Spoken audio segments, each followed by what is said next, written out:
All right, welcome to the Berlin Select Board open meeting. Today is Monday, June 3rd, 2024. We have a call to order at 6:30. Open session public meetings are subject to being recorded. Your image and voice will be recorded. All right, so thanks all for being here. So first up is the approval of the minutes for April 29th and May 20th. I know they were a wee bit late coming into the folder, which is okay. Did we want to discuss them or shift them to next week? I looked them over. I looked them over. I just had one addition to the 20th, May 20th. Okay. Do you want me to tell you what it is? Yes, please. All right. I think Emerson's last name is Walsh. Oh, did I check that one? Well, Okay, there's just a last name missing. okay, I'll put it in. That's it. Thank you. All right, can I get a motion, please? Motion to approve the April 29th and April 20th open session meeting minutes. April 29th and May 20th, right? April 29th and May 20th. Yes, okay. Yeah. Second. Excellent. Hearing no further discussion, all those in favor? Aye. Aye. Awesome. Can I just add that I think it would be nice, I don't know whether you have D or not, but can we send a thank you to Sylvia Marble and Yes, I don't know what the other one's name is. There's two of them. yes, there is. Daughter? Kerr, yes. I'll send that with the names of the recipients. Yeah, that'd be great. All right, Oh, thank you. Maybe of the certificates. That's awesome. All right, moving on down. We are open for general public comment. Nothing? About anything on the agenda? On the agenda or not on the agenda? All good? Yep. Nothing behind us? All right. So at 6:30, look at that, we're only 2 minutes over. We have a hearing and appointment for a special event and entertainment licenses, weekday and Sunday for the Flip Circus LLC at the Solomon Pond Mall, June 14th through June 25th, 2024. So, Carlos, if you'd like to come on down to the front, and Liz, at some point you may be asked to come on down for You want to join? that, only because if you talk from back there, the folks up there, the folks up there can't hear you. All right. Well, thank you. If you could introduce yourself Hello, to my the name rest is of the board. Carlos. I'm with Flip Circus, and thank you for your time today and allowing me to be here. I apologize for not making the meeting the last time. I made a mistake on my calendar, but I'm here and looking forward to talking to you about our event again. Let's see how we can improve this year. Dee, are there any all like their proper permissions and stuff in place? Are there any concerns from any of the departments? On this one, they are still waiting on a wiring permit and a temporary food permit. We would just ask to vote contingent upon all those approvals, permits, and licenses, if you approve it. It was wiring and what? Food.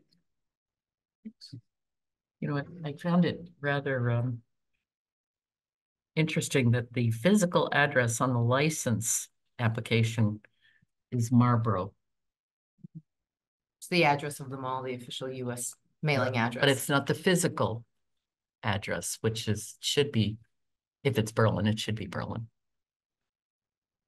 But I understand if I was looking because sometimes mailing is probably Marlboro. Right. But Yeah. All right. But the place you're planning on hosting this is in the Berlin side. It's in the correct? parking lot in front of the former Sears building. Right, Yeah. where it was last year? Yes, exactly. Yeah. Through the chair. Absolutely. Thank you. I just wanted to add that we did receive some comments from some residents regarding concerns about noise and hours of operation, that there were some concerns from last summer.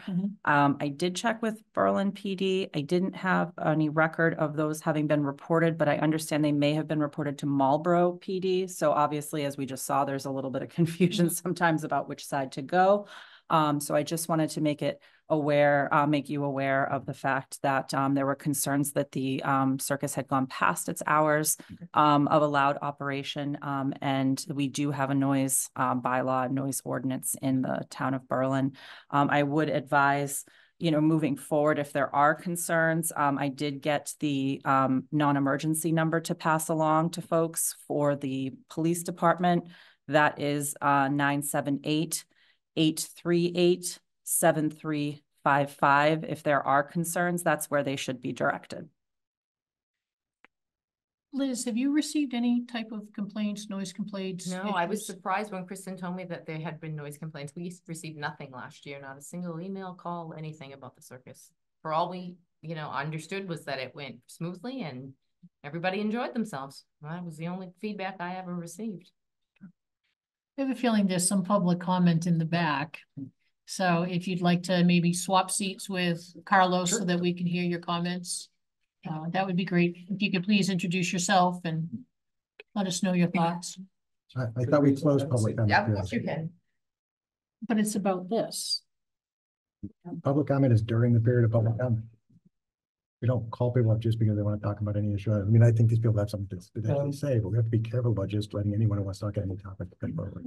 It depends on. Good evening. It's Michael and Karen Harding from 183 River Road West. We abut the back of the mall with the river between. Bill, would you introduce yourself? Bill Kirby, we're at 179 River Road West, so we're right next door. And Michael? Michael Rochette, 175 River Road West. And also Chris and Lisa Marie could not come there on the River Road and give a motion. You might want to move a little closer to the mics, Okay. please, or just pull them forward. Yeah, and Julie Malloy is on the phone, On the Zoom call. Zoom call, I believe. So all of the neighbors are here. I think first it's a little bit discouraging for all of us to hear that there was no complaints filed because we called almost every night. We chat with mall security, we talked to Berlin Police, we talked to Marlboro Police. I don't know the gal who came up, who she's getting phone calls from, but we did call and we're surprised that there was no record of it. We did get a number of times from the police department that they didn't have any direction from the town on what they should be doing. So one of our clear requests this year is the police have to know what the hours are and what the decibels are, and they have to enforce it. I think also the neighborhood is looking for some kind of safety because when people are leaving the parking lot that late at night, they are screeching out of the place and they're lingering and staying. So that was a problem along with noise, but I'm going to let other people talk. My main complaint is ongoing noise. Evenings like this, of course, we want to sit out on our deck and all we hear is boom, boom, boom, and the same thing over and over again. With the case of the circus, it's just this crescendo sound of sort of thundery. I mean, I appreciate some people might want to go and partake. I don't want it every night of my week. It meant that we couldn't enjoy our backyard. I don't go to their homes and make noise outside, so I don't really expect them to go to mine. One or two people have said, well, of course, this is just a one-off event, rather like they have at 19 Carter. I mean, this is personal contacts of mine. And I've said, well, no, that it's completely different because 19 Carter is enclosed and tends to be one-off evenings. This is, of course, for the whole duration of the dates described. So I would ask you to decline the application unless they can assure you that the noise is actually under control. In fact, I'd rather it was declined altogether. Guys, thoughts? Hi, I'm Mike Rochette, 175 River Road. I agree with my neighbors, and I want to remind the board that those of us that are facing the mall backside, anything that happens over there acts like a large echo chamber, and whatever noise is occurring is amplified by that fact. I recognize that businesses are going to run and they have a right to run, but I do think that the board should put some guidelines in place that the police understand and that we understand that will contain the noise to the times allotted for the operation of the facility. Yeah, anecdotal to build off of what I said, maybe 3 weeks ago, my wife and I had just come home, pulled into our driveway and hopped out of our car, and we heard this loud cheering and ruckus, and we're like, wow, what is that? So we hopped back in and just went over to the mall to see what it was. And it was a cornhole tournament, and it only looked like about 15, maybe 20 people there, but the noise our driveway sounded like it was a massive crowd of people, and we were very surprised that Because the they noise use- had been echoed that much in that little alcove area. It's pretty. Because they're using amplification. No, this was just Okay. This was just people cheering because somebody scored the final score in cornhole, and we were very surprised that the sound had been amplified just that much. Can I just comment on that? We didn't have a cornhole tournament. No, there were- So we- Well, there were definitely No, people there it's an playing. Okay. Just an Excuse me, example. It's just excuse an me. example, so Any you understand the- comments need to be directed towards the board, so if you could stop the cross Oh, okay, I'm sorry. chatter, I that would be apologize. great, thank you. All right, well, we appreciate your comments for that and your input. I don't know if Julie's raising her hand, if she's. There are some hands raised. There's no. Okay. Nope. No, Okay. she's on. All right. So I think the other component for the neighborhood, just for the select board outside of the circus, and the next one is we appreciate the time and hours everybody puts in as volunteers and our town administrators. It is hard to remember that River Road West is a neighborhood where the homes were there first before the mall and the parking lots. And unfortunately, due to the times with the mall having businesses empty, it is hard to get businesses in. But we feel as a neighborhood, we're sacrificing our quiet neighborhood and ability to be outside and enjoy our property because they can't get businesses inside the mall. So businesses are going outside of the mall, and it is impacting the entire neighborhood. So please, consideration for the residents who have lived there. I've been there, like I said, before the mall came in. And it's one thing to have indoor businesses and cars and parking lots. It's another thing to be putting businesses outside because our quality of life is zero. Thank Thank you, you. we appreciate it. All right, so I'll open it up to the board for comments, questions, thoughts, input. Scott, you have anyone?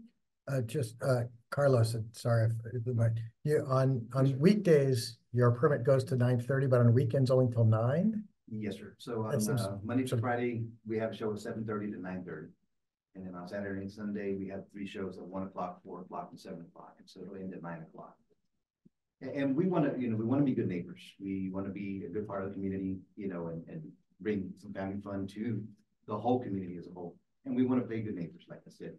We want to stay within the sound ordinances and the restrictions that are in place. And, we're willing to provide outside contact to the police if there's any complaints. They can make a direct contact at that moment.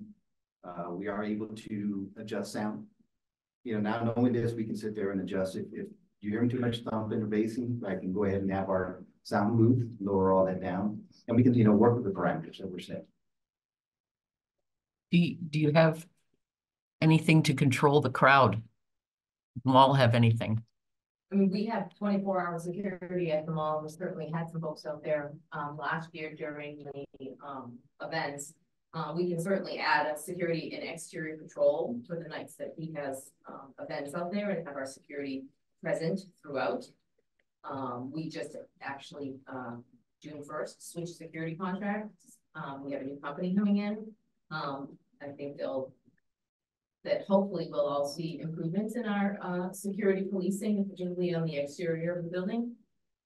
So we are certainly willing to add a security officer to be out there, particularly during the evening shows, and just position themselves out there with the lights on and sitting in the area, just making sure that everybody leaves in an orderly fashion and there's nobody lingering afterwards, just causing trouble or hanging around. I think the easiest thing to solve, there are things difficult to solve about this, but the easiest thing to solve, I think, is if we could make sure that our police have communicated with Marlboro Police about sort of like if there are calls, who to contact. I think, making sure that that both police have a way to contact you directly if there are problems. I assume you already know how to contact him, but so that we don't end up in a spot where neighbors say they're complaining, they're bounced back and forth between different places, and that we can have some at least the ability to resolve problems if they show up and not have them just seem to disappear into the ether. Because I think that is, to me, that would be more frustrating than anything. It's just we're trying to get something done, and see if that sort of helps resolve some of it, that if there's a place to go to, that you're in contact, that you can adjust the volume and other pieces, that our cars aren't peeling out, we can try to mitigate some of it. There's always an opportunity also, I believe. Could the mall not go ahead and ask police for a detail? Or more than one detail? I can certainly speak to the chief about that. I don't see that it would be up to the department. It could be something that they would be able to do given staffing. That would be my only concern because they've had a lot of open shifts lately. So if it's not a requirement, my only concern is would they be able to fill the detail, but I can certainly speak to the chief about it. They've just been having a lot of those go open. So that's my only concern. We actually approached Marlboro a few times about having details and they just can't staff them. So I don't know if Berlin's in a different situation as far as the ability to staff, but we've had difficulty staffing. Well, go ahead, I'm sorry. Okay, thanks. I'm wondering if it's possible, Carlos, I know that it starts on the 14th, which is a Saturday, if maybe halfway through the week, you could let us know how it's going with the decibels that are in accordance with our bylaws. And Liz, if you want to chime in as well and, you know, X incidents, you know, resolve, nothing, just so that we can kind of get a handle on it. Sure, and I can certainly have our security be a little more diligent about passing along calls, and I apologize, there's a reason we're making a change in our security team, because, you know, there were some issues with communication, among other things, but I can certainly ask them to report I get a report every night anyway of the day's events from the day before. So I can certainly have them just add a section particularly about the circus and if we got any phone calls or commentary about noise levels or traffic or anything else. And then I can certainly share those with you, just at the case CCNO. Right, and if I could encourage sort of after we're done the next issue, if a way for you, Liz, to make sure these residents have a way to contact you as well. Sure. If there are issues, because my inclination is to assume a lot of good intent and approve it, but approve it knowing that we're going to put something in place that if there are complaints, we're all going to know about it. And then if there's not a way to mitigate this down to something accessible, that it might not be approved next year. Sort of putting you on notice, but also, you know, giving I think a decent chance to see if there is a way to mitigate noise enough down where it's not, because you are at least on the other side of the mall, not in the echo chamber that points directly into your neighborhood. But I know that sound still travels, but that is just at least my information. You have a person online who would like to speak. Oh, we've got two. Two. First is Julie. All right, Julie, if you can unmute yourself. Sure can. Thank you. Hi, thanks. I just wanted to ask a question and make a short comment. The comment would be that this is a pretty tolerant neighborhood group going all the way back to Spooky World's noise. We really had it on the street, like we really had a lot of noise and we've had to tolerate it. The one more quiet time, like right now in the evening when trucks aren't going up and down the road, is when this will be going on. But I guess what I really want to ask is, what is the mechanism that permits this in the mall? I know exactly what we voted for with the mall. I didn't vote for it, of course, but I know what was voted on. And I just don't know how this is all happening at the mall site. I can answer. Yeah, I have the email from the planning board. If you can give me just a moment, I can pull it up. So the planning board did weigh in on this and they determined that temporary uses in the parking lot were allowable. I have the specific language. If you give me just a moment, I can pull it up. Julie, it has to do with the overlay. Yes. And the planning board, as Kristen has said, did weigh in on it as to what is allowed and is not allowed. But if you had any further discussion, you might attend a planning board meeting. Yeah, we did go. We attend I them all. think the planning board said it's not. It's not an because issue. there's Yeah, nothing- right. There's nothing in the agreement that prevents it, so that they Right, don't but have. just to share your feelings or your opinion. Go ahead, Kristen. This is where I believe the reference to 19 Carter came up. Perhaps it says the planning board discussed the use of the parking lots for the proposed temporary installation of recreational apparatus and the operation thereof. We found there is nothing in the zoning bylaws that would prohibit this. They therefore concluded it should be treated as an event and handled in the way that the select board reviews, for instance, events at 19 Carter, establishing hours of operations, et cetera. Okay, all right. All right, Dee, can you bring whoever else has their hand up? Is Julie done? Julie, are you finished? Did we answer your question adequately?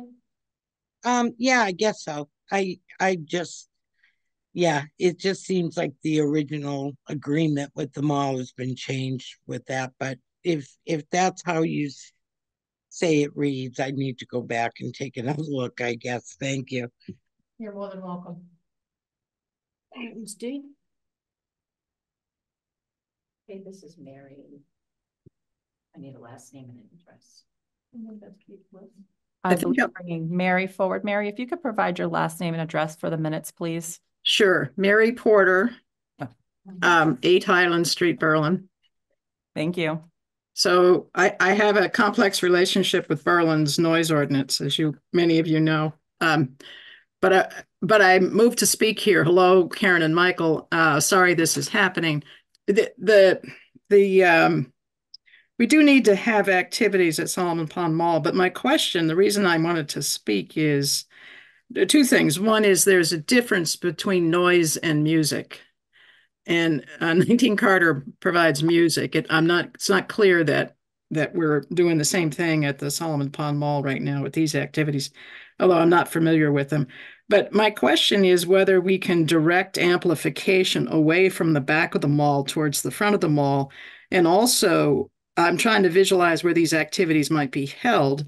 And I don't know if they can be held at the front side of the mall as opposed to the back side of the mall, because I think it would make a huge difference in how much noise reaches the residents along River Road. So my question to the select board is are there some arrangements or conditions we could put in here to help the neighbors just by how sensitivity to where you place the activities and how noise travels? Thank you. I believe the activities are in where the parking lot in front of where Sears used to be. Correct, they are. Sort of the same place it was last year. Yes. And we already have a site plan, so I don't think that we can change it. All right, I'm gonna start to limit comments, so if you could keep it brief. Yeah. The circus last year was not right in front of the Sears doors. It's off closer to the Donald Lynch Boulevard. And so the mall is not blocking it.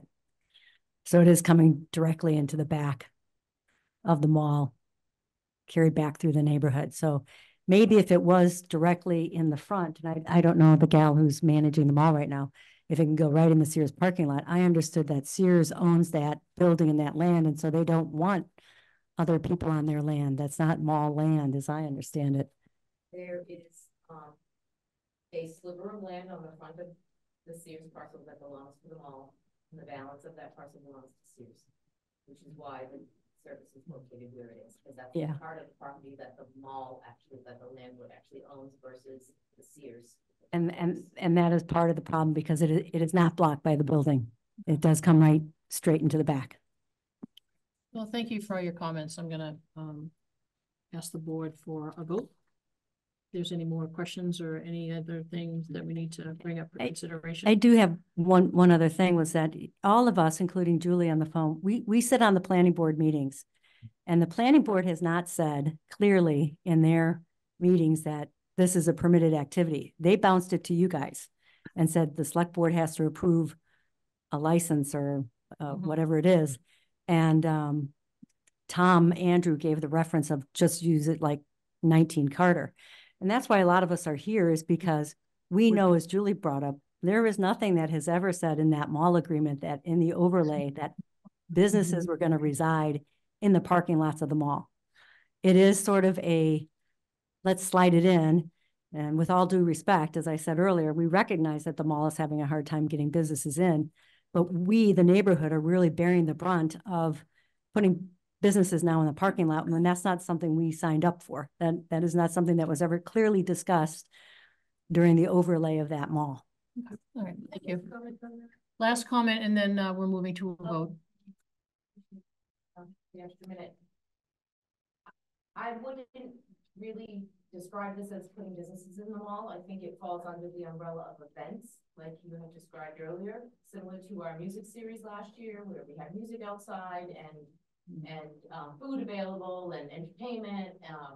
It's a very similar, as far as I'm concerned, event rather than a tenant.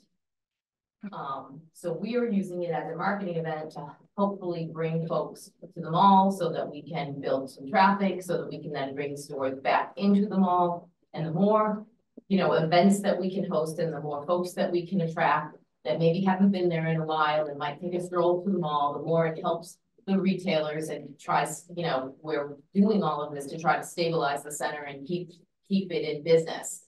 And the more restrictions that are put on our ability to do events, the more difficult it becomes to bring in customers. Okay. And I think, we all know the situation that the mall is in. And I hope that, we would consider that when we're looking to attract maybe families to the mall who haven't been there in a while, to try to help some of our retailers stay in business. All right, thank you. Thanks. All right. I don't believe we've had the complaints about the music program, or have we? I don't recall. Oh, from last summer? I don't Yeah. think so. There's something wrong. No, that's okay. Thank you. Because I can tell you personally, I went to those events and it was like a guitarist, an acoustic guitarist. So I'm not quite sure that there would be the level of noise that would follow, because it was really just a guy or a person singing. I think when those get brought up, we can address Yep. those particular ones. Well, that was part of my point. Right. Okay. So I think it may be just some of the things that are coming to the mall may just not be appropriate for neighbors or neighborhoods. Maybe some are better than others. And the decibels probably is an important thing to, if they have the mechanics to be able to measure the decibels in the police department, they could surely go and do that on those evenings. There is a decimeter they can go with, so if there's complaints, the police can do random inspections and go out there with the decimeter. Right. And check the sound level. I just didn't know if we had the. All right. We can purchase it. We may even have them. So. Okay. All right. Let's move this to a vote. Thank you. So comments, questions? Is there a motion on the floor to approve, not approve? I would do a motion to approve. I want to make sure Marlboro and Berlin police have communicated. I want to make sure that they have the direct phone number for the circus as well. So that when we get complaints, it doesn't take days or weeks or years to get to the right person to get it resolved. I'll second it. So we have a motion and a second. All those in favor? Aye. Aye. All those opposed? No. Motion passes 2-1. Okay. On to our next appointment, which is the licenses Fun Box Inflatable Pop-Up, July 5th through September 22nd of 2024. So Dee, same questions, any outstanding contingent upon that we're waiting for? Yes, just a second. I'm just promoting the gentleman to. Oh, the Okay, the pop-up guy? Mike? Fun, no, it's Josie. Jose? Jose, is that how you say it? Okay. And let's see, for Funbox, they still require the wiring permit. And the fire department has responded with feedback that they are thinking there may need to be a detail depending on crowd size. Board of Health and fires will have to inspect prior to the event opening. Once everything is set up, they do have their temporary food permit based on waiting for inspection.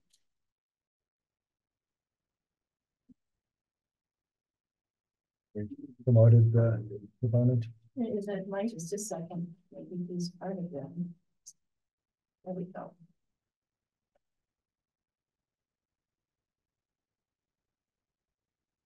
No, he declined. Okay.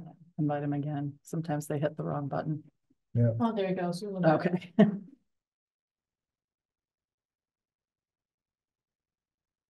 Well. Oh, well, good afternoon, good evening. Good afternoon. How are you guys? Very well. And yourself? If you could introduce yourself for the crowd, that would be lovely. Yes, I am Josue Lobos. I'm a representative for Funbox. We also have a Michael Bolback here. I don't know if he can be let in, but he is the owner of Funbox here. We keep trying with Michael. Unfortunately, we're having a little technical difficulty on that. Oh, he's in now. Okay. Good evening, Mike. Welcome. Good evening. I'm sorry about that, guys. I kept clicking join as an attendee, not a panelist. So I apologize. That's fine. Not a problem. Mike, if you could tell us a little bit about Funbox, why Berlin, why the request? Yeah, absolutely. So Funbox is a super exciting company. We're popping up kind of all over the country now.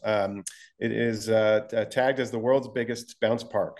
So super fun, family-friendly event. We specialize in entertaining children anywhere from 2 years old up to 8 or 9. It's not for teenagers. It's very much for young families. So we chose Berlin because there is a big population, obviously, in the area, in the immediate area and surrounding area, where there's really not a lot of children's entertainment that goes on in that town. So this summer, we were really excited to bring Funbox there and just offer a really fun opportunity for families to come to our park, enjoy their time with us, create memories, get off the cell phones. That's what we're all about. So we try to promote that type of activity, and we're really excited. Last year we were actually at the Cape Cod Mall on Cape Cod, and that went really, really well. And now we're kind of just expanding and trying in another town. We want to bring this to all of Massachusetts. So we're really excited to bring it to you guys. Mike, as you were trying to join, did you hear some of the items that still need to be, so you're good, you have a list of those to take care of? Yes. So yesterday we actually spoke with with Sunbelt, who's providing the electrical equipment. They are getting a permitted electrician to do all of our electrical work and our grounding. So that's getting taken care of. And then the other one was, what was the other item from the fire department, I believe? Yes, on the fire department detail for potential crowd size. Yes. So we are obviously more than willing to work with the fire department and any other department on crowd control, crowd size. Typically, we let in, there's a max capacity of people that can be into the park, and which is 400. We rarely ever reach that number. We're willing to work with the fire department to determine that right number for the city. Mike, a question for you. I know that it's running July through September and it can get super hot. What are you doing for like the safety of the kids as they come down the slide and the rubber/plastic is just unbearably hot? Yeah, we make that determination. If it is too hot, we usually close during the day. So we might open up at let's say 10:30, do one session, and then once it starts to get a little bit too hot, we close down. So we'll shut the sessions down until maybe 6 o'clock, and do one more session at that point. So if it's too hot, we were always monitoring the material, and we're also doing things like giving away free waters and making sure everybody is hydrated. Safety is our biggest concern. So we don't take that lightly, and we try to take it as serious as possible. Awesome. Questions, comments? I didn't see on the application hours of operation. I know it was only be Friday through Sunday, but I didn't see sort of what hours during those days. Yes, so we are thinking Friday through Sunday is typically what we do. So we'll be closed Monday through Thursday, and it would be 10:30 a.m. to either 6 p.m. or 7:30 p.m. And then outside of just kids making noise, what like are you going to have amplified sound? What other things are going to be noise generating at that site? So we do play music, and it's always family friendly, kid friendly music. Obviously, hearing comments from the neighbors, we take that very seriously as well. We do not want to be a nuisance in any way, shape, or form. The purpose of us being there is for everybody in the town to appreciate our presence and get something from it. So we have had this issue in the past with some neighbors that are kind of close to the mall. We lower the volume, plain and simple. We I believe 53 decibels is the level that allows for, I guess the level that makes it so that neighbors won't hear us. Now, if it is lower than 53 decibels, that's what we have to do. That's the plain and simple.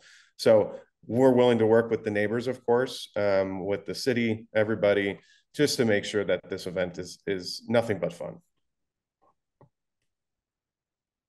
And I'm assuming, Kristen, that the same non-emergency number would apply for this event? It would. That would be 978-838-7355 for a non-emergency for any issues with the Funbox inflatable pop-up. And I would do the same as you suggested, Scott, in terms of connecting Berlin PD, Marlboro PD, and making sure that they have contact information with the mall, in case of any issues. Okay. All right. I saw one hand, if you could keep it brief. Mr. Scott Hawkins actually addressed the two questions I needed to know about. Thank you. Awesome. Thank you. That's a good question. Of course you may. Is there anything that precludes this Funbox inflatable pop-up from being indoors where it would be more comfortable? Yeah, we're actually the Funbox is a franchise, so we're popping up all over the country, outdoors and indoors. Our goal is to bring this indoors at some point in Massachusetts. Perhaps the Solomon Pond Mall, but the indoor portion of our business is still being figured out. It's kind of a little bit of a different business model, and that will most certainly happen soon. Okay. Well, okay. If I could both be you and Liz, that for me, that I feel a little bit of a difference between a sort of a circus event that's sort of just 10 days long and something that's going to sort of cover the entire breadth of summer. And I get that people, have to make some money to make it worth their while, but I just like that seems to be a long period of time for a special event as opposed to just, again, the 10 days like the circus. Like, how is that length of time determined? Well, this was something that, it's, I think, typical for their, business to do. This is the model that they've used at other places. They're generally there for a little bit of an extended period of time. They're only functioning on the weekend. And they close early, they tend to be a little earlier in the day because of the age of the audience too.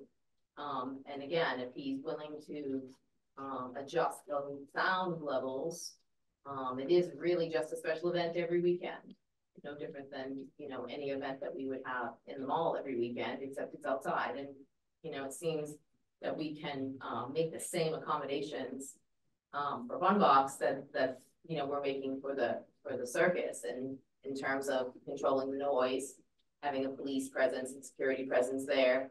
I think, you know, we're certainly willing to do whatever it takes to, make sure that our neighbors aren't disturbed and do our best to keep, you know, the city happy and the town's folks happy, and, you know, also still generate some traffic for the mall to try to keep our merchants happy. Quickly. This is an obvious question to me, and I should have asked it before in a prior permit. These events, well, we talked about the prior one being in the area of the Sears. This is going to be on the back side of the mall. Is that correct? No, I think it's the same spot. I think it's gonna be the same spot. They move in. Oh, in the same spot? Yep. Okay. Yep. My comment is triggered by the fact that we talked about the area that's owned by Sears and the area that's owned by the mall. So the obvious question to me is, why can't this be put completely on the front side of the mall, between the mall and Solomon Pond Road? Which, Yeah. That's the answer? No, Between the mall and Donald Lynch Boulevard. Yeah, I'm sorry, Donald Lynch Boulevard. Why can't that go completely there? Yeah, Liz, if you could maybe come up and explain again about the placement and who owns what in the parking lot. Yeah, I apologize. I didn't bring a site plan to show, the parcel, allocation and ownership, but the mall does not own, that land either. Anything in front of Macy's to all the way across to Penny's is owned by the department stores. So Macy's owns their building and the bulk of their land in front of the building. Penny's also owns their building and the bulk of the land. There's a very small sliver, like 2 drive lanes that belongs to the mall on the front. Then we have that one little parcel in front of Sears that belongs to the mall. And then the landlord owns the back side of the mall. The bulk of what's in Berlin in the back is landlord owned property. Oh, okay. Other than what Sears owns. Do you have a vendor within the mall that is doing something similar to this? I thought there was a new vendor when you opened. So we have a kids play area that's opening in the tilt space. Okay. Later in the summer, in the next month or so.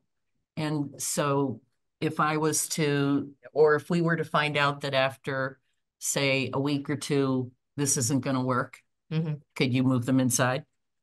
Move who inside? I'm sorry. These folks? Yes. Yeah. I don't think they're prepared to go inside.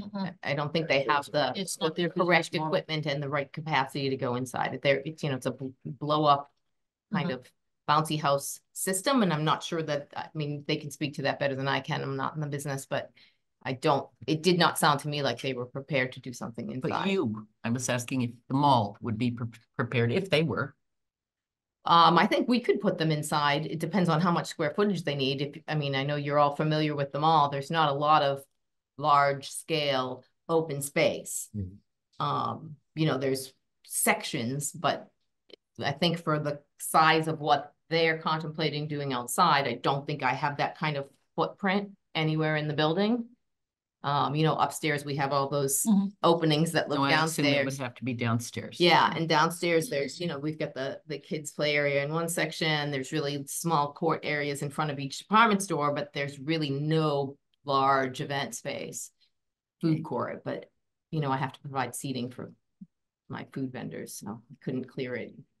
And we have a giant carousel in the middle. Okay.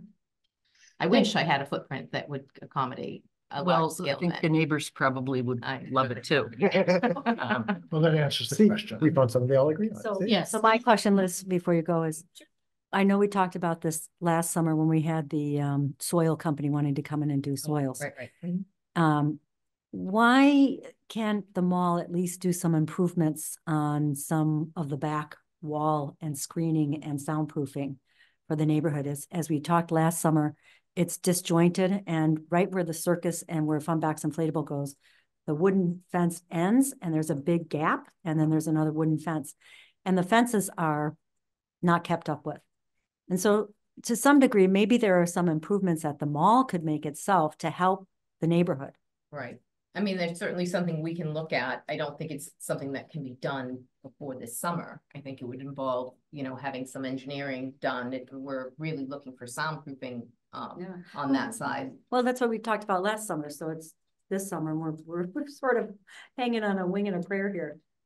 Yeah, I apologize. I don't recall a conversation about, I mean, I know we talked about the fencing and then the upkeep of that, but I didn't recall it being about necessarily creating a soundproof barrier for the neighborhood, but perhaps I misunderstood. Yeah, that has been our request, is that what little fence is there that was originally put into place just to block lights from the car. This is why Julie Malloy and the neighbors, we all know what that overlay permitted. And at that time, the screening was really for fences for cars because it wasn't going to be special events in the parking lot. Now that you have special events in the parking lot, it sort of blows the little fence there that sort of helps to block car lights because everything is just coming through. Okay. Well, maybe that's so it has to be taken seriously. Something that you two can address offline. I appreciate that. Well, I would hope that the planning board, because it's our special overlay district, and the select board would be on board with the neighborhood to help, you know, keep Berlin. And if you want to do these other special events, we have to find a way to work together. I think the other part from the neighborhood's perspective is, you know, we're doing our best to keep up with meetings, but we used to get notifications, and, you know, if we don't get notifications or some kind of idea of what's happening with the mall, it's very hard for us to speak our mind. We need to have better communication channels. And I'd like to propose that, you know, Liz, maybe you take some of the neighborhood emails and there's more of a communication. And again, I think between the select board and the planning board, the communication has to happen, because we're finding that a lot of times things happen after the fact. And it's easy to forget that there's a neighborhood there, because most of Berlin is away from the mall, but there is, you know, a few hundred of us down there. Right. Okay. And I think Deb gave her business card out, and I'm happy I didn't bring any, and I apologize. Ill prepared for today. But if you email her, she'll copy me in, and we can all be in communication that way. There's really, you know, this summer we have these 2 events in the parking lot, and then we're not doing the music series every Thursday like we did last summer. I think there's 3 events all summer in that grassy area. And I don't anticipate that it will be anything more than a man with a guitar, and we can certainly have him. I mean, the acoustics in that area are pretty good. You don't even need a lot of amplification. I believe at least one of them is a daytime, a Saturday afternoon thing, so it hopefully won't be as disruptive as some of the evening events were.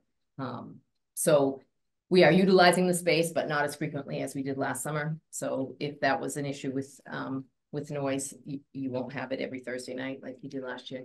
Okay. Thank you. Thank you. Appreciate your comments. Sure. All right, I'm going to swing it back to the board. Any other questions, comments, concerns? Ready for a vote? Just one comment. You know, if you're going to have a Fun Box inflatable pop-up and you're going to have a circus, you're going to have a lot of noise. Those types of events are going to, I mean, you get a bunch of little girls together for any of these types of things, and they're going to be screaming. Or boys. Or boys, okay. Maybe young kids can scream no matter what gender. Yeah, all right. I think it would be really, it's a great idea to have events, but I think these type of events are going to create a lot of noise. Is there anything else? There's got to be something else. That's just my comment. I was wondering, so I'm always trying to find where's a compromise permission that maybe makes nobody happy, but everyone is at least equally unhappy and the way to go forward. Actually, I was looking at hours of operation and whether or not there is a shorter hours of operation that we might start the summer with the idea that if things turn out not to be as bad as people fear, that we could come back and, you know, mid to late July say you can go another hour or 2. I'm not talking about like cutting off at noon, but even 7:30 starts sounding like a little later. Like, is there a way to stop it at? I know he said 6, but whether or not you could stop at like 5 or 5:30 for the first couple of weeks at least, so we can get a sense of how big that noise is. Right. And whether or not he really can turn it down and angle the speakers in a way that minimizes the impact on the neighbors, gives a chance to get some feedback from real experiences from that real week and say, yeah, things have gone well. As long as you don't increase the volume, let's add another 2 hours at the end of the day. And if there's not, and if there are problems, sadly, I don't think at this point we'll stop them for the summer, but we would be more cognizant for next summer about it. And at least, you know, by 5:30 or 6, you know, it is calming down, that you can still, the sun is up this time of year until, gosh, 9 even almost at this point, it feels like. And again, I don't think everyone is thrilled because you folks still have some news. He doesn't have as many hours as he would like to have, but I think it allows people to see if we can get some good intent and keep some communication that allows us to prove they want to be good neighbors and can be good neighbors. My compromise would have been just if it's not working out, then we just stop it. Do they go back for a second permit, like later on? So do we have any motions on the floor for the inflatable fun box pop-up? I would move we approve the application with the idea, again, the things you've already talked about the communication closing, and that we limit hours of operation to 5:30 p.m. with the idea they could come back before the end of July to increase it to as late as 7:30 based on neighbors and feedback from the first several weeks of operation. Is that going to be okay? Is that, I don't want to make it so he can't actually operate, but. He's shaking his head. Okay. Okay. That was gonna be my question. If he was okay. Yeah. All right, I'll second the motion. So we have a motion and a second. All those in favor of providing the pop-up license with the list of contingencies, say aye. Aye. Aye. All those opposed? No. Motion carries 2-1. I want to say that my sense of geographic location, of course, is I consider River Road going this way and the mall going this way, and the malls, and you're right, it curves a little bit back there, and you can be in front of Sears and still be in direct line to you folks on River Road. Now I want to drive there and go see the fence. I go to the movies there all the time, and I can tell you I pay no attention to the fence. And so the next time I drive there, I'm going to pay attention to that fence. Noise and lights. Yes, that's my lights, yes. So Carlos, My car actually has some pretty bright headlights too. Mike, we look forward to hearing from you in regard to any complaints and what we're doing to try and make the neighbors happy. Awesome. Thank you. Can I make a suggestion on all of this subject? Sure. That perhaps we need to have a discussion with the planning board ourselves. Okay. We could go to their meeting or vice versa. Because this is a question that's been going on beyond our meetings that I've been hearing about. Okay. All right. I have it noted and we will pop it on in an upcoming agenda. Okay. Awesome. All right. Thank you for your time. I appreciate it. Thank you. All right. Running a wee bit behind schedule. So next up is our department update highway. Brad. Thank you, Quentin. You're looking wonderfully tan. Yes. Yeah, With all the running. Summer so far. So where I missed last month, I think because of town meeting. The only big thing that really went on last month was we started the road project on Lois Sawyer. That finally did get completed. This month was, yeah, we're hoping to stripe that too. That's why we've been putting out the line striping along with Peach Hill. This month, or actually last month, was kind of a crazy month because, you know, like every year we have to get everything ready for Memorial Day. So we had we finished up the Sawyer Hill project, and in the meantime, we had started Peach Hill Road. So we had basically two projects going at the same time. On top of getting the crosswalks painted. We ended up doing a drainage pipe up on Lancaster Road to try to solve a water issue that's been ongoing for quite some time. We think we got it licked this time. Just the regular engine maintenance, equipment maintenance for the mowers. They've been nonstop every day, basically since like beginning of April, mid-3 April. So really the only thing we got going on right now is we're trying to schedule the paving, the top coat paving for Peach Hill Road. We're trying to put it off as long as we can for the school buses, because once they start, they're going to pull one strip coming down the hill. It was okay with the binder because we could lay it out and get the bus on it, but they don't want to do it with top coat. And we still have 6 or 8 structures we still have to raise. So we're hoping if we take our time doing that, it'll give us the excuse to keep putting it off. School does end next Friday, the 14th. That's a good thing. Yeah, so that's about where we are for last month. You have a one-liner about the South Street Bridge, but Yes, so as of, I think that date, was it May 24th? Yeah. I spoke with Olivia, our engineer consultant, and it's still in the hands of MassDOT. We were hoping at one point that MassDOT would finish in May, so we'd stay on schedule. Because we're now in June and they've not, are we not looking like we're gonna get this done this fall yet? I'm not hopeful, because originally it was between April and May, they were hoping to get a construction bid out. Right. And we really kind of need to know, because we have to put in for the second round of the construction phase of the small bridge grant. Right. Which I hope we get the maximum, honestly, with the cost of it. Any questions? Well, at least I've gotten used to going out of the parking lot here and going the other way. Yeah. And when the bridge is open, you'll never be found. You'll be roaming the streets of Berlin. Yeah. So Fred, I just had one question. Maybe it's a Fred Kristen question. I don't know the exact word, but the piping around the door, where are we with that? Thank you, weather stripping, thank you. So I think you were on the email when I sent it to them, requesting for them to, whatever materials they had, to have it done, get us on the schedule, get it done, with the exception of the arch doorways, because they weren't part of the meeting we had set up. So we at least could have got, I don't know, 6 doors, I think, done. Last I heard, he was passing it off to the scheduling to get us on the schedule, and I have not heard from him. Okay. And this is overhead door of Worcester. The same ones that came out on an emergency call for this building. I thought we were just gonna buy the weather stripping. Or did I Well, we make were that up? gonna, with the ARPA. Oh, okay. Which is why we finally reached out and said, listen, we're gonna do the job. You need to order the stuff and get us on the schedule. Correct. Okay. So, All right. That's the only question that I had. yeah. It's tough working with grown men. With what? Grown men. No one wants to come to the table. Even when we're willing to pay now. Yeah, exactly.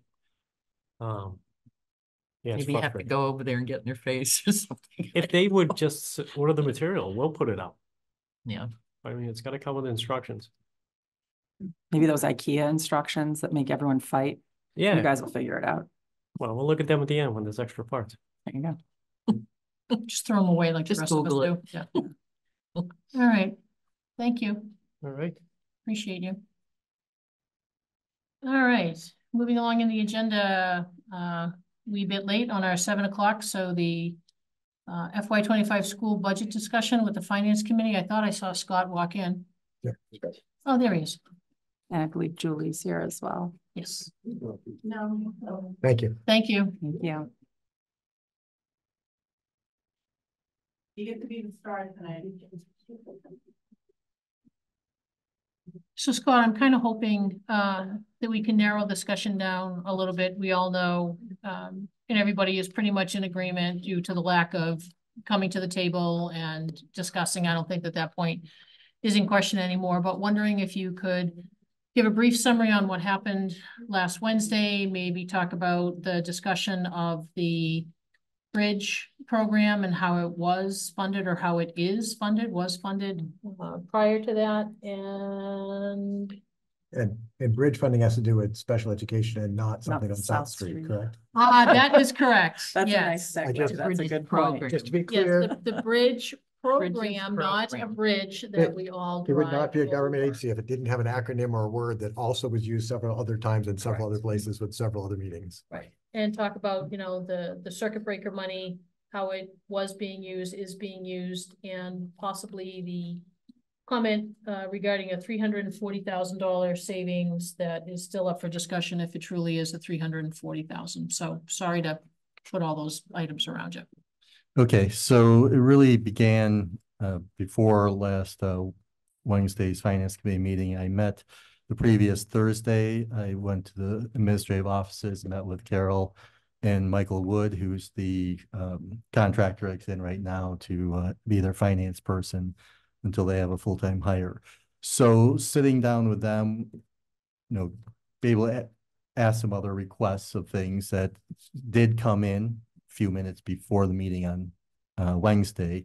But one of the main ones was a discussion about the numbers around the Bridges program, because the reminder of this whole thing was the original issue came up in March of 23, when we were notified that there was going to be 4 students coming in that potentially needed out of district special education tuition expenses that would be exceeding over $600,000.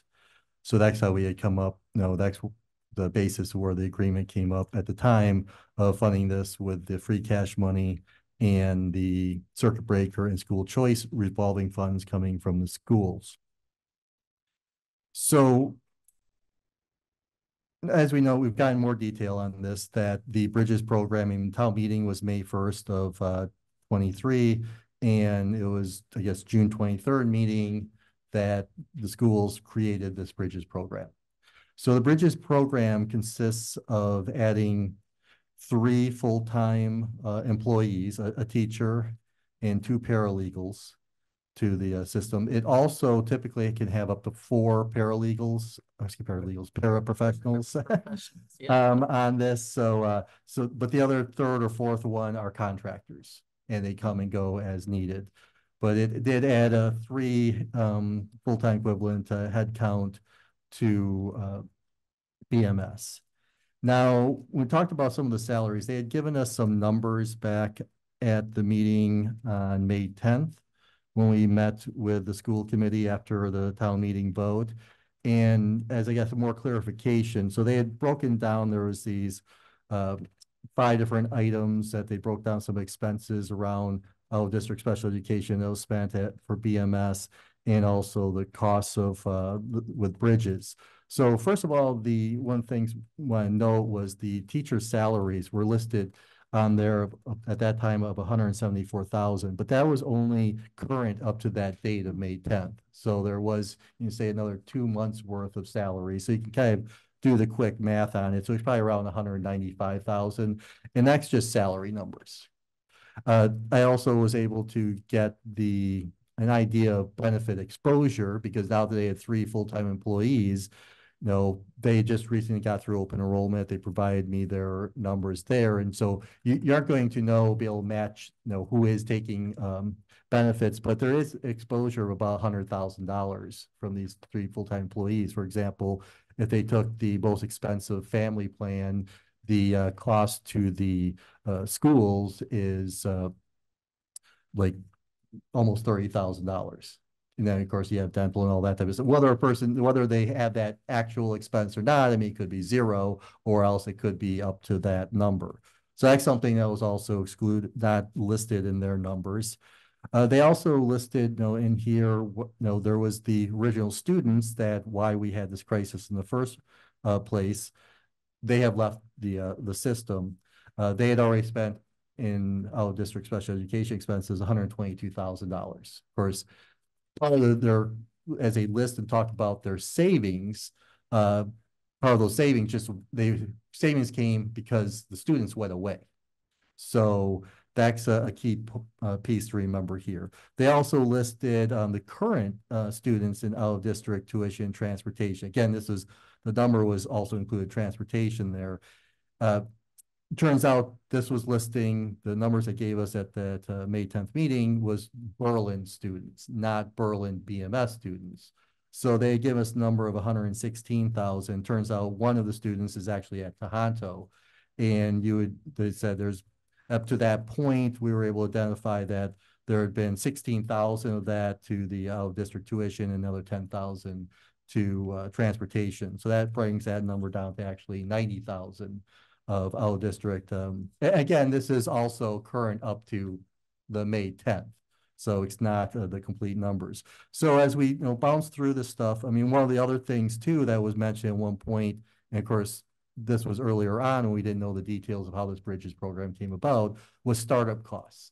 And I really can't identify much of anything with startup costs. They did list, some expenses, but they also list them as ongoing, what exactly amount those are, but the initial expenses, again, up through May 10th has been $26,700. So there isn't anything significant here for a startup cost, because one of my confusions early on was thinking, well, they had brought these, the students had come in and they started up the Bridges program sometime during fiscal year 24, not before fiscal year 24 had even started, because they had established this, or at least approved it to begin with that June meeting. So when you start going through and adding up all of these numbers, you start looking at, well, there was the 350,000 additional school choice and circuit breaker money that they added from the revolving accounts, the 383,000 that we added from free cash, and you start adding up these numbers, and you start looking at it, at least in my mind, as I'm looking at going, it seems like there's significant money that's still unspent from that. And when I say significant, I mean that it seems like you could be reasonably saying that there could be $150,000 unless it's been spent elsewhere. But what's clear is they really have no idea where things have been spent. I mean, we just can't extract the numbers from them. Correct. Yes.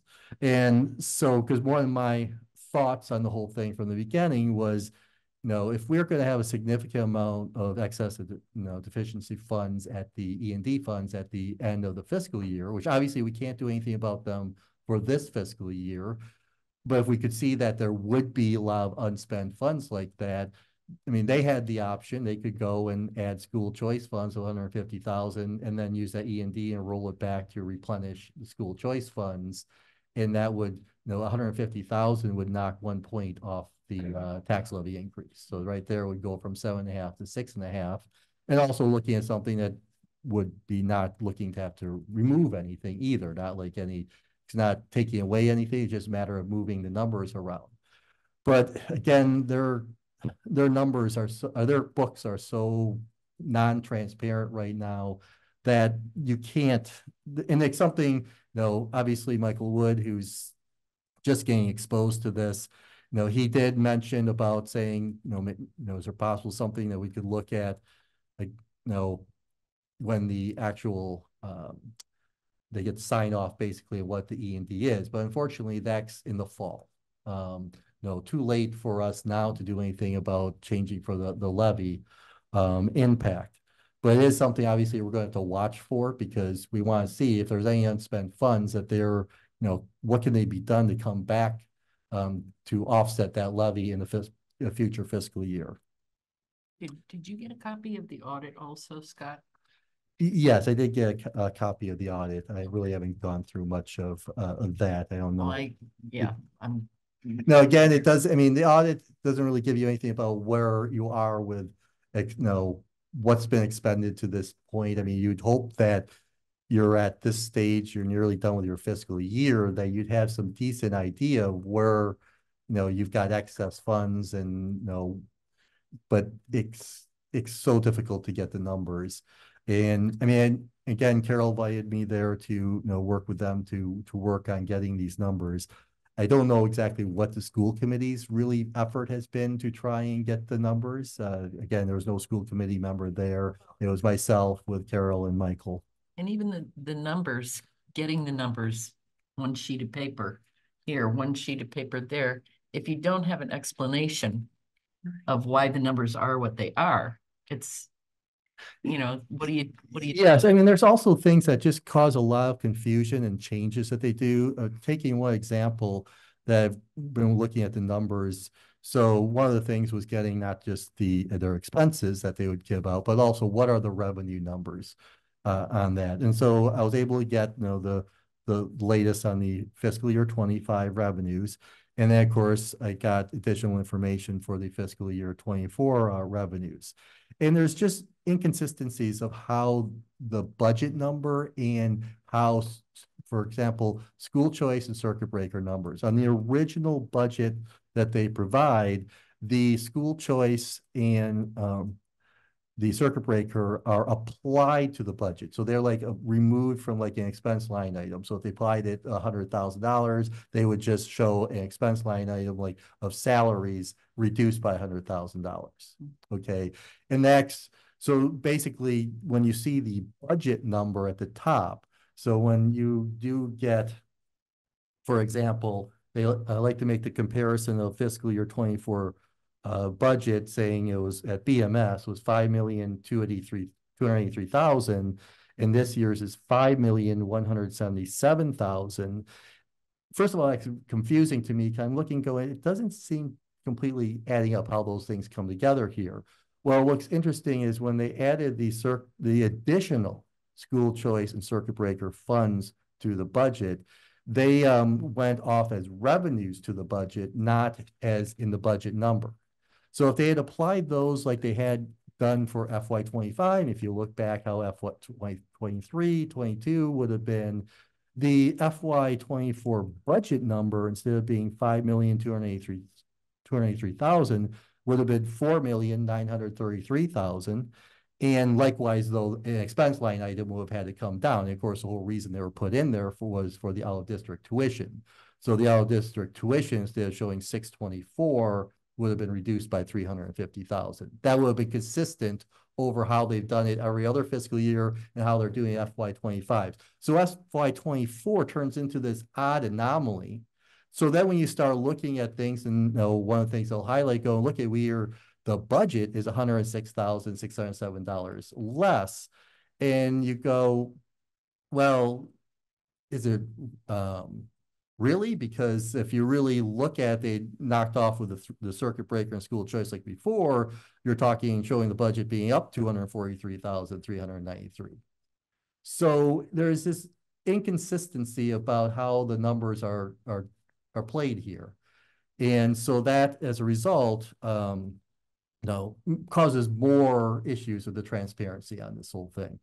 So that was one of the things I noted going through this. I mean, one of the areas that, I had a discussion with Kristen before on this, I had ideas of like what we could do to try and, reduce, come to combination with the town stuff and also with the schools. Unfortunately, there's just like no momentum from the school side of them moving on any particular thing. I mean, there was certain thoughts we had of, it's too late now because the warrants, everything's being sent, should be in everybody's mail today for the 14 days, right? Yeah, that got mailed out today. So we had thought about, because one thing we had reduced last year was for this fiscal year over the present fiscal year, was the amount of funds that are coming from the public safety accounts from the Hillside Commons funds.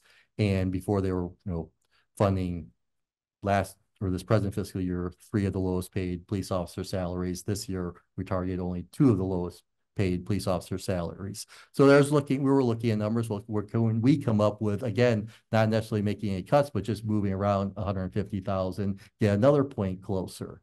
And then where you could, start moving in, but there's no momentum at all. I can get this from going on the school side. And they just don't seem to have it. They don't know what their numbers are. I mean, part of it is I can understand their difficulty of trying to come up and bargain on something because they don't know what they are. But at the same time, why are we at this stage and they don't know what those numbers are? How are they approving a budget? How are they adding the funds? I mean, if you check the meeting we had, on Wednesday with 2 members of the school committee there, Carol was here, the discussion about how the Bridges program came about. Actually, there was a 3rd member from Boylston that also attended and actually spoke a lot on the Bridges program. But the whole additional funds, it was really, I mean, and Cliff on the finance committee, saw it just as I think everybody saw it, going, where did you get their answers to where did you think the funds were available to start the Bridges program? They seem to have this thought that it was only the 383 that was closing the gap, and somehow they had another 350,000 just to create this Bridges program, which the whole reason for that funding was going in there was to offset this school choice, special education out of district tuition.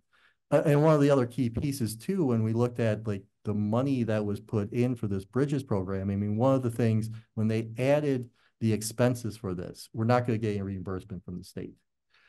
With the out of district special education tuition and also transportation, you do get some partial reimbursement. And that was another piece of this whole thing going in a year ago when we made this agreement is we had no idea if this was going to be a permanent thing going forward. I mean, we could have been owning the students for years, or it was going to be a temporary thing. I mean, we spoke with the administration on it. I mean, a lot of these students that come through, oftentimes they're not well housed. They come in, they come out of the system.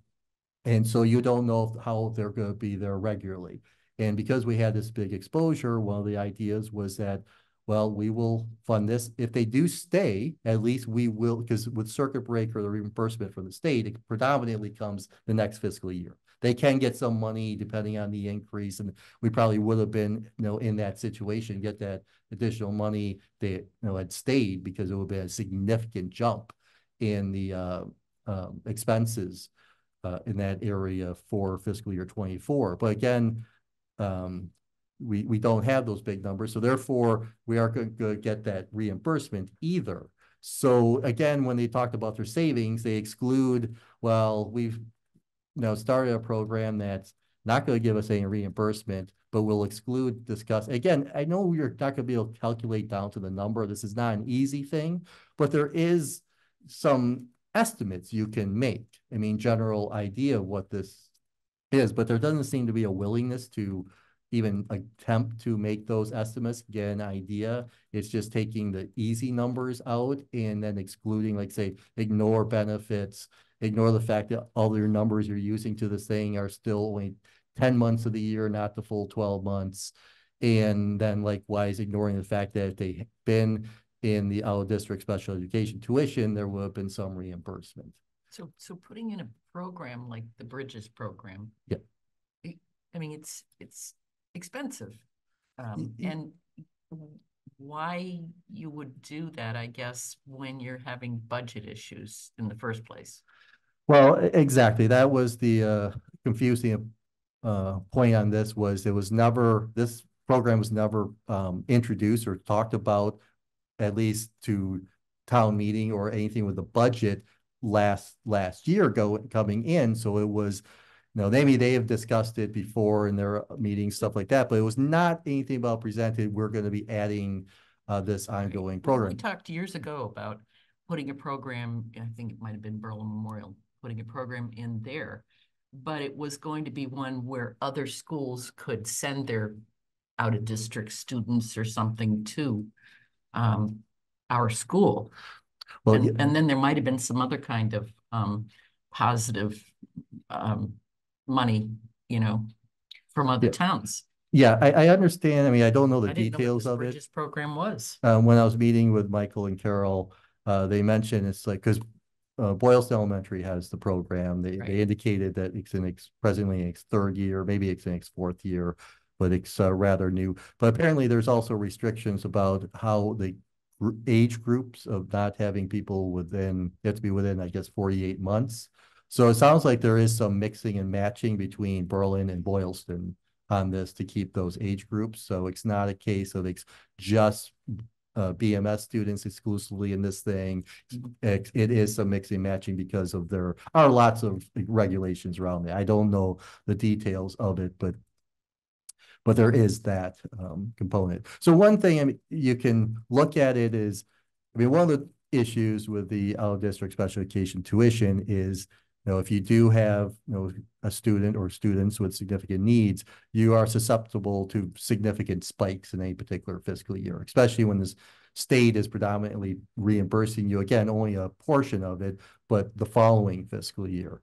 So, one of the advantages you can see with this program is it could help to take out the spikes. It's not, again, guaranteeing that that they can handle the students, any student's needs. There will still be almost certainly at times a need for the out of district special education tuition and likewise transportation.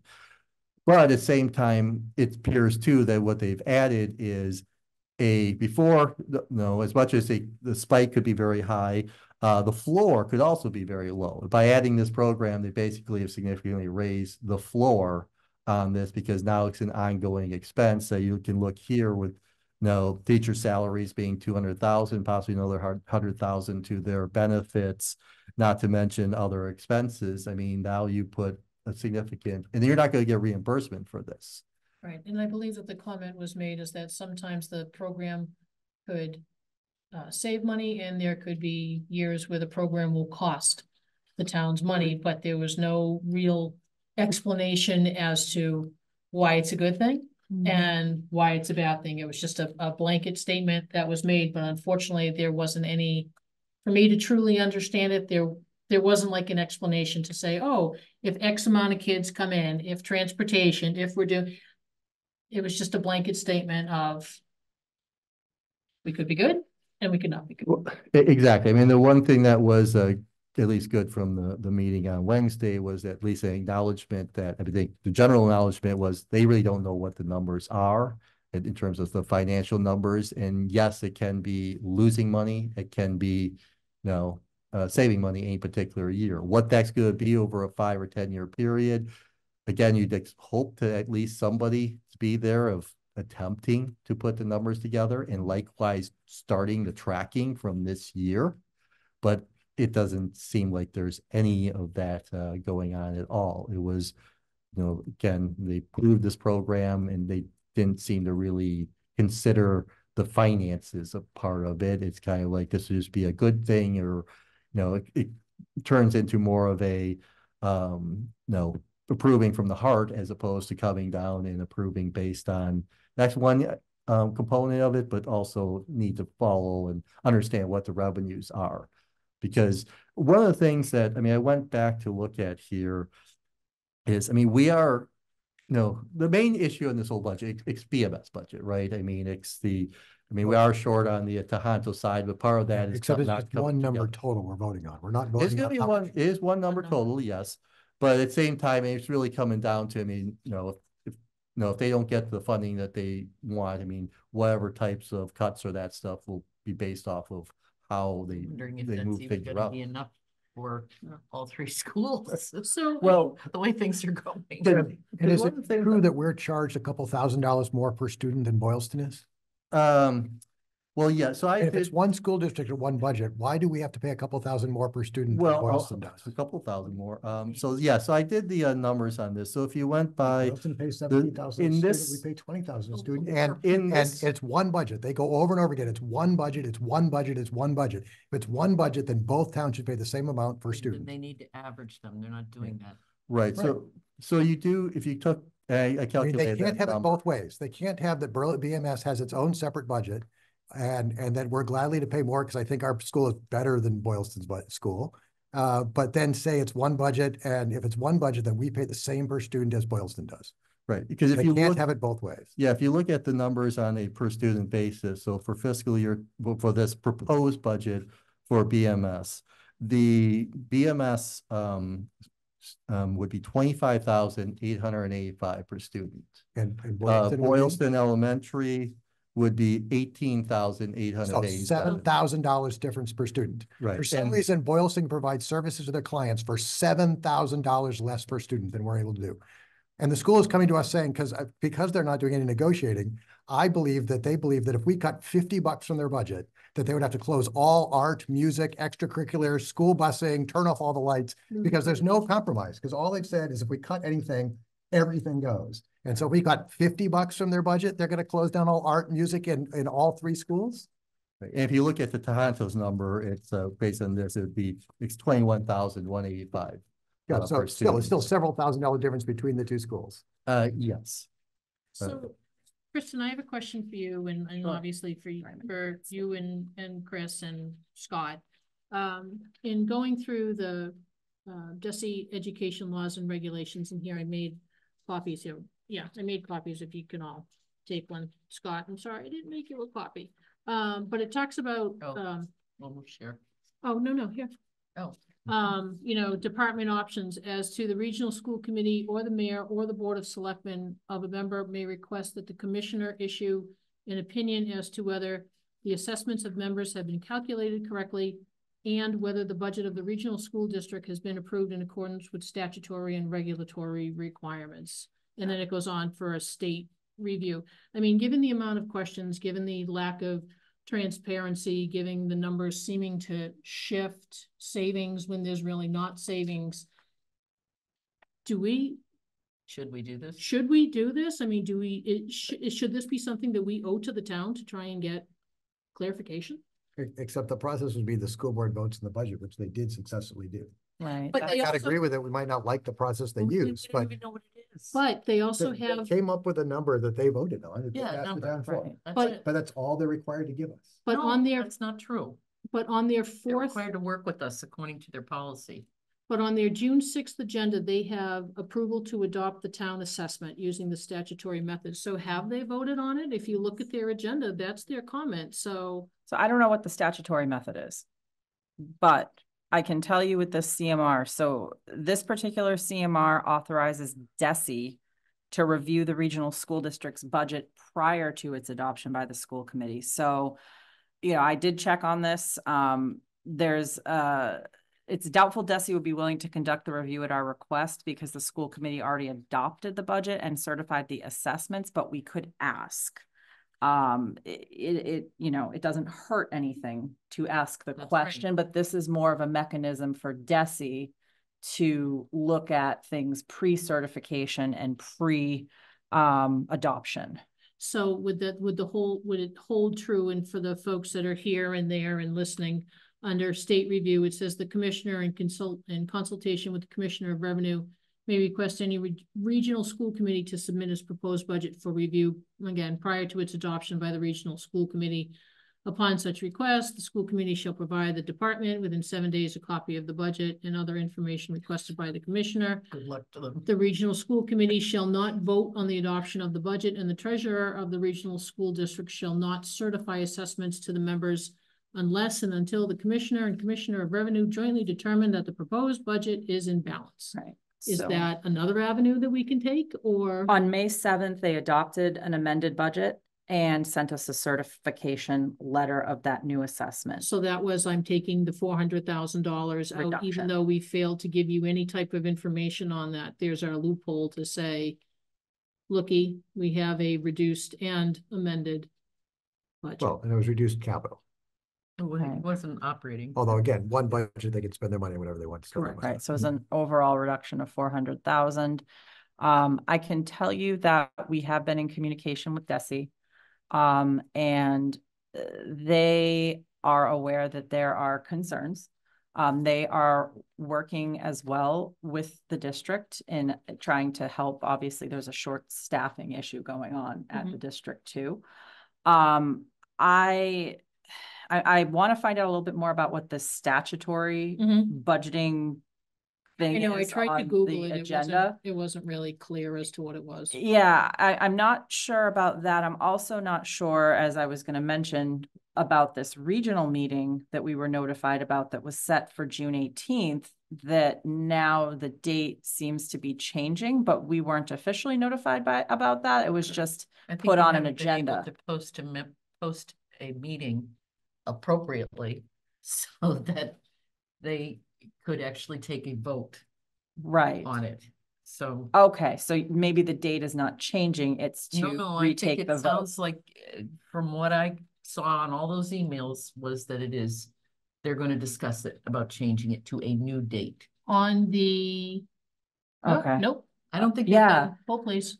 It was on the June 4th revised budget. I don't know what time it was revised, but their last item said June 18th, 2024, district-wide meeting, 6:30, in red, new date to be determined, but you're saying now that the June 4th meeting is canceled. I got a notification that the meeting was canceled, so. So it's not on a June 6th meeting, so we truly have no idea when this district meeting is going to happen. Right, and this all just transpired this afternoon. Right. So I do receive the agendas from the school. maybe not after this, but So it is, yeah, it is.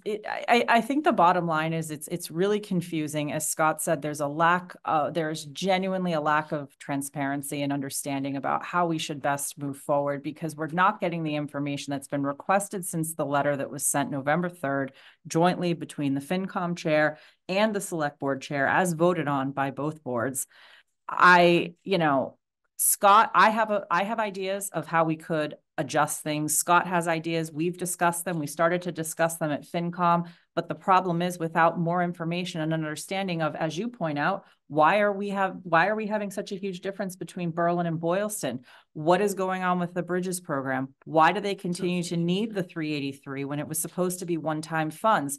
And there just seems to be a reluctance to have those conversations, particularly in public. And it makes it very, very difficult for us to move forward in a way that shows that we are making fiscally responsible decisions for the taxpayers. And I can't honestly advise at this point that we make changes, but at the same time, I feel like our budget and some of our town meeting votes are being held hostage a bit because of the uncertainty of what's going on with the school budget. Well, on their June 6th agenda, and Chris found it, thank you, it does say approval of the date for a new district-wide meeting, so. Okay, so that hopefully went to the 6th? That's on the On the 6th. June 6th. Okay, thank you. Yeah. I don't know, I guess I have a huge concern with Boylston pretty much being able to vote and tell Berlin how we do our business and how our residents are going to be impacted by taxes and are theirs. I mean, to me, that's not being ethically and morally, on target. That to me is not fair. That is no different than me coming to your house and saying, Chris, I don't like how you do your checkbook, fork it over. I'm gonna do it. To the penny, that's. Sadly, that's I what- do the but- penny, you know that, I do 10. I do $10 limit, that's been well established. I agree that although it's not maybe ethically or morally correct, it is what the law says they need to do. And it says how the process works. And when we agreed on a regional agreement, we thought we would all end up working on things together. And so these sort of emergency, when people don't want to talk to each other problems, we got a bit bold. Yeah, this is the Scott, consequences of the region. Has FinCom formally invited the school board to a joint meeting of the FinCom and school board? Because the one way you get around communication problems is get everybody in a room. Yeah. We have not formally invited for a regular school committee meeting at the same time as the finance committee meeting. Well, but FinCom has not said we're meeting here. We'd like you, the school board, to be present to solve this. Yeah, they came last week. Last Wednesday. Well, 3 members of the. Right, which I don't makes think a you're gonna get 'em quorum, all. I know, but then a public meeting. And then I'm assuming that we as select board have not received an invite from the school board to go to one of their public meetings to negotiate and find a common ground so that we have a productive town meeting? No. And I'm assuming, Scott, you have not received an invite from the school board to attend one of your FinCom, sorry, not you personally, the FinCom to attend a school board meeting to negotiate together on how to solve that? The only invite was for the June 10th as a FinCom meeting. And so the June 10th. Yes, it was right. I'm sorry, May 10th, May not June 10th, 10th. which was only- May 10th, which was right after the, Yeah. no, that was the last It minute. was a 1 hour Right. meeting. They had to Yeah. cut it short for whatever reason.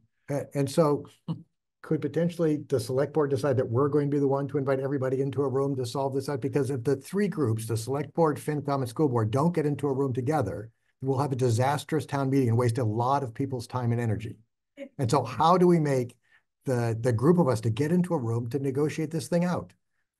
I think we need to discuss it first. The FinCom I and the think, select board. I think too much, all of us talking to each other and not including everyone who needs to be involved. This is how we get to It's this. just We too have us then. one person in FinCom meet with one person at the school board, to have one admin person meet with another admin is not solving this. To get us all in the room, to air this out, to all share our opinions is how we get this solved. That's how disputes get mediated and solved, is get the people having this problem in the room together in public, so the public can see us trying to solve this and understand where we're all at. All right, Julie. Well, Scott, no, I appreciate what you're saying, but the problem we've been having is we don't have the numbers that we need to have a proper discussion. So when you're saying to have all these people, we also need their accountant or their finance person who actually understands these numbers, because until we have that, what I've been hearing, and it's really frustrating, is everybody has gotten their own version of these Because we numbers. have these side meetings of not everybody, we get all these different numbers. Everybody in the room listening to these same experts at the same time, hearing the same story is how we solve this. If you don't, we're not ever going to get all the information we want. But if we're in a room together where we're asking it in public to the people who can get it to us, that's how it gets solved. And we have 2 weeks to get this done. We owe it to the town to get this done in 2 weeks. What do you want to get done? I Get want everybody in the the room. You school want- board and FinCom No, I and select mean- board in a room together to agree on a number that we will put To together. for the- agree on a number. Yes, Bottom line. that's the I'm vote not that's going to sure happen at what's gonna town meeting happen because is we're a not number. Getting enough information But in the order. problem to is do that we've been running into is that we need the person who actually deals with the finances at the district to explain these numbers. Boylston did it without any of this information. Boylston said, we're going to give you X dollar amount. $500,000. So let's throw $500,000 on and call it solved. 2.5% instead. Right, and so let's increase that to 500,000. Let's find some stabilization money to round it out. Well, We're done there. Well, the leverage that Boylston has is that they're at their levy limit. So if they wanted to go beyond the number that they threw them, they had to go through an override. Our fault for having the available surplus. I've been trying to get rid of that available surplus for Oh, a decade. That is one of the problems that we do have, is that because of the surplus that has been built up over the years is, no, they're looking to take, I mean, with this budget, they would take half of that surplus in one shot if it is approved. So that's. And that huge. isn't going to stop them the next year either. So then Well, what do we do? Well, We bring everybody into a room until we have an agreement upon a We're not number. gonna- Well, It's not gonna We happen. can definitely do the meeting. Stop. We have people talking over each other, so one at a time, please. Scott, go.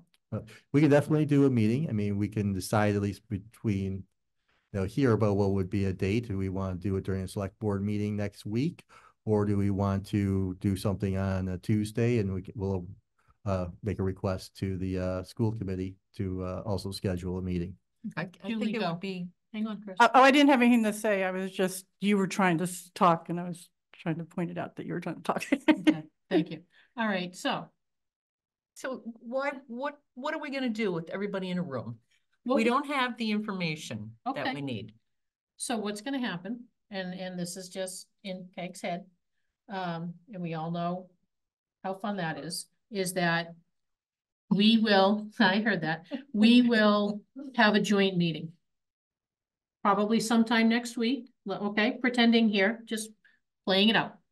Have a joint meeting, invitations go out to the entire school committee, invitations go out to the entire FinCom people, invitations obviously go out to select board This TA. is not gonna work.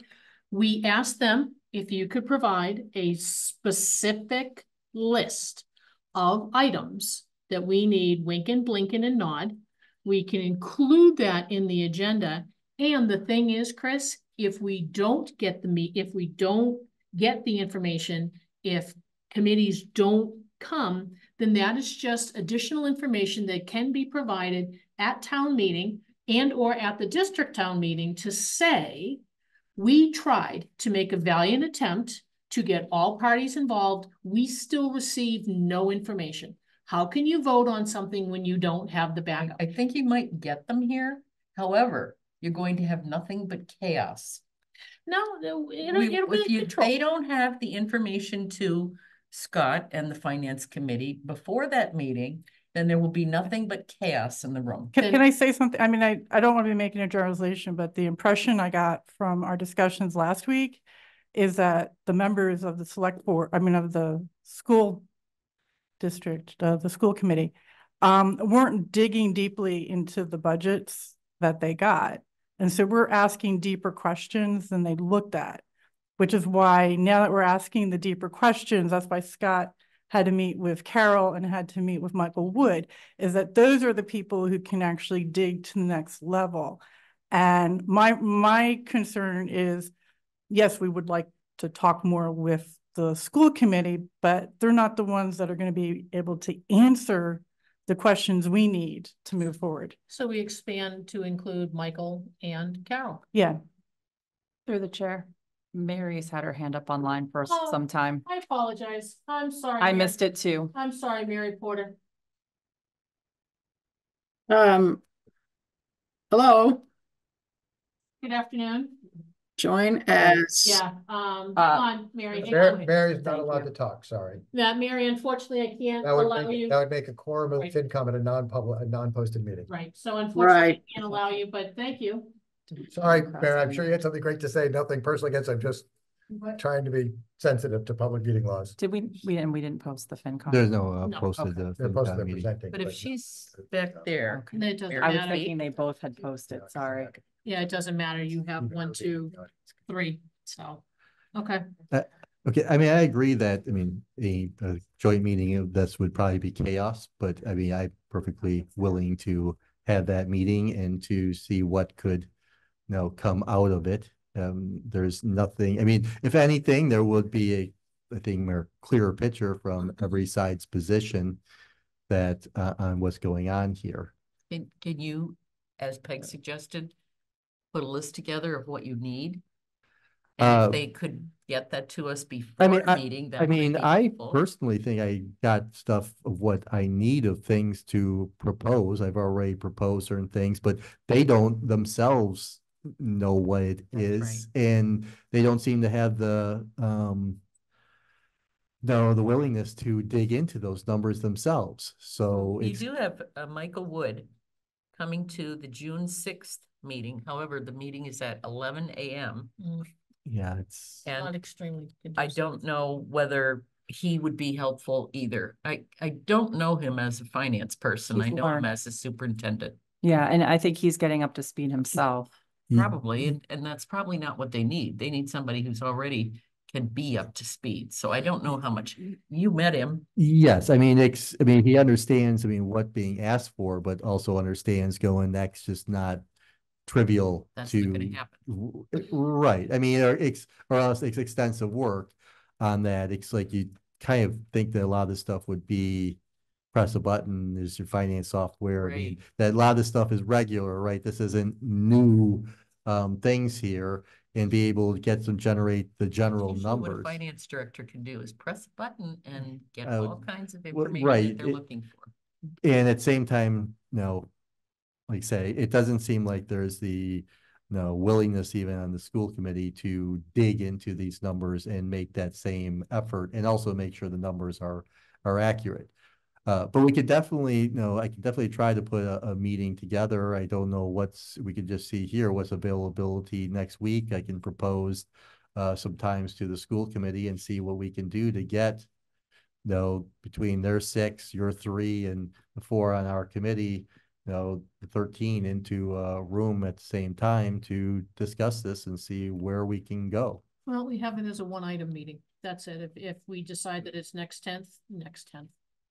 Yeah. Monday, the 10th, then everything that slides on that agenda goes. I don't have much on that agenda, so.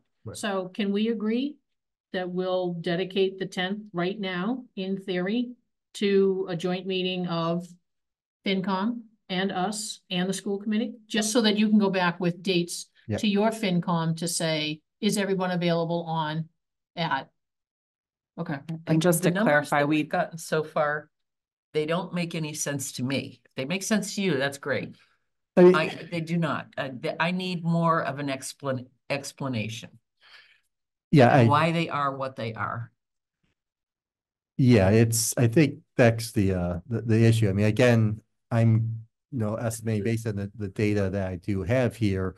Now, is there something that I'm totally unaware of? I mean, do they have some other big expense? Again, why can't they point that out? I mean, you'd expect that somebody, they have 2 members on the school committee that are dedicated to the budget, right? Or a budget is what their emphasis is.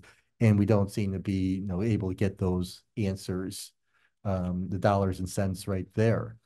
But maybe that's what we just need, is more of that exposure on this thing about who knows what on anything with the budget. I mean, they have a huge, how many $1 million budget here, and for them to go, they've been making decisions on it, but they have no idea how the numbers are now, other than a bottom line number. That doesn't do us any good. Okay, so if we can decide June 10th, 6:30. If Scott, when you meet with your folks, are you meeting Wednesday? Yeah. Yeah, All right, meeting. so if you can poll your members and see if they can meet on Monday, the 10th at 6:30, this room. Provide us a list, and then we have an invite kind of sort of almost ready to go. So as soon as we get your list and approval that we hit it and send it to It's too late for us to post a meeting, isn't it? For June 10th? the June 10th. I'm sorry. I thought I was looking at the 5th. No, June 10th. No, they're gonna meet. So FinCom will meet on the 5th. Yep. They're gonna let us know if June 10th works. They're gonna give us a list of what you need. And then we will have an invitation ready to go to BBRSD to come Monday, the 10th, 6:30, one item to talk about this and see if there is any room for negotiation, and they could come back and whittle down their numbers. I don't, Chris, it's worth trying, you know, because again, Right. you know, we're making an effort to try and make this better and to try and make it better for the residents and try and make it better for the town overall, because if people can't afford their taxes and they stroll into the tax person's office and say, put me on a budget, you know, here's $20 a month, well, then that impacts the town. So it's very much a domino effect. So let us try to make that change. And if we can, psych, awesome. Hopefully we'll have a better meeting on the 17th. And if not, then that's information that people hear and those watching can hear that there was additionally no negotiation and no cooperation and partnership. Done. End of story. There's nothing else that after the 10th, there's nothing else we can do. I mean, I don't think there's any downside to the meeting. I do not I either. think there is upside to the meeting. Mm-hmm.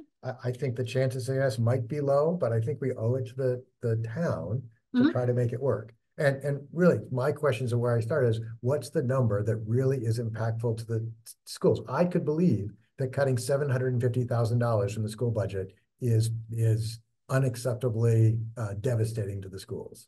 But where is it where it hurts, but it doesn't stop the schools from being able to operational? There has to be a number between 750,000 and zero A that level does that. services budget would be nice. That's what I was waiting to hear. Asked from for that them. multiple times. Okay. I mean, even if we go a little above that or whatever, but we don't, I know, but In some respects, as you like know, how we it's got to been today very is not what I difficult want to talk and about a on. lot of pressure on the town. all of us. Mhm. Like, This you know, whole what the thing. starting number was. So I could I care even less, you considered know, tonight what is the not number we're gonna coming. vote on a town meeting is the goal of that. So meeting. I don't know that I want to give up another night if it's going to be a waste of time. Well, I, in my heart, I do not believe it will be a waste of time. I am extremely hopeful that all parties will come to the table, parties will come with Bring the information. that Yes, they- and parties will that's come the with the important part. information, and if we don't, we don't. But we can stand with our heads high to say, we tried. We tried a few times. I refuse to give up and just say, duke it out on the floor on the 17th and or whenever this potential new regional date is gonna be, so. Okay, Go so ahead. if for some reason, Monday isn't available, do you have a second date too? I mean, this Tuesday also, I mean, if I just go down the list. Yeah, Mary has a conflict on the 10th, just so you know. Okay. I would meet whatever night the school Yep. board is willing to meet with us. Mhm. I would meet every night between the 10th and 17th. And that got us closer to a number that we could agree to on the 17th. Because if we don't have an agreed number on the 17th, there will be people who are devastated at the end of that meeting. Mhm. Doesn't matter what side of this, some yard. If the only choice on the floor is a $750,000 increase in your taxes or a cutting of all art, music, and extracurricular from the schools, the town loses. The town as a whole loses. And so we need to find something else to do. But we need another thing to vote on. All right, so if you could let us know. Scott, there was a comment from the back. I just had a question about the information from Desi that you read off. Mm-hmm. That, it confuses me a little bit because it almost sounds like they're self-reporting themselves for potential error. I was just going to actually address that if I could through the chair. So in rereading, I'm realizing that we were talking about section 8. Section 7 does allow a department opinion to be issued, not a state review, but a department opinion to be issued. And it does say a Board of Selectmen member may request that the commissioner issue an opinion as to whether the assessments have been calculated correctly and whether the budget of the regional school district has been approved in accordance with statutory and regulatory requirements. So I believe I misspoke on that. I think we could potentially move forward under CMR 4107, not CMR 4108. That's fine. And if you need a board member being the chair, please put my name down on it, unless it's a total decision by the board, but I'm willing to say, pick me. So Scott, Chris, is this? Can we take a vote if that's is this an amenable to the agreement board? that all of us can? What is it that you're going to do? Contact Desi. Contact Desi so that the commissioner can issue an opinion on that the assessments have been calculated correctly and whether the budget of the But school. there has to be a school, being a it says a the select board member. or board of selectmen of a member. So it's either all of us, or I'm assuming it's potentially one of us. Well, it says the regional school committee or the mayor or board of selectmen. So it has to So be I all believe it would need to be a vote of the entire board. Okay.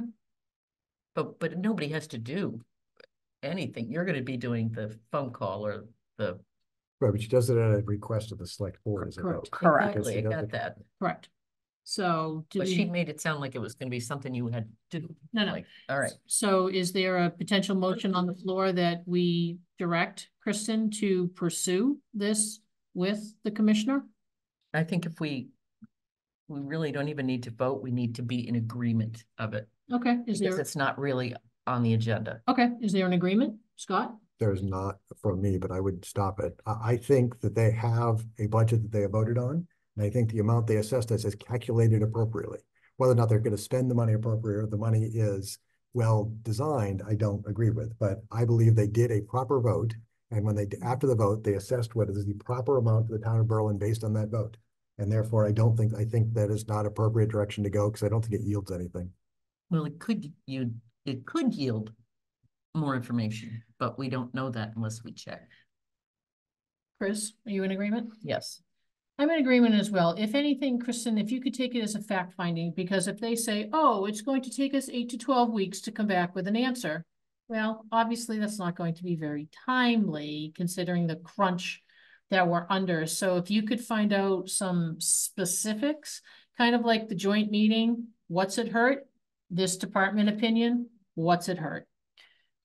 And I do have a contact. I can certainly just reach out with an email if that would be amenable. And I see both sides of this coin. I do too. And I certainly wasn't advocating one way or another. I just realized I misspoke when I presented that. So does that answer your question or address your issue? Yeah, I mean, it makes more sense to me now, because at first it was like, our school committee definitely isn't gonna self-report themselves, right?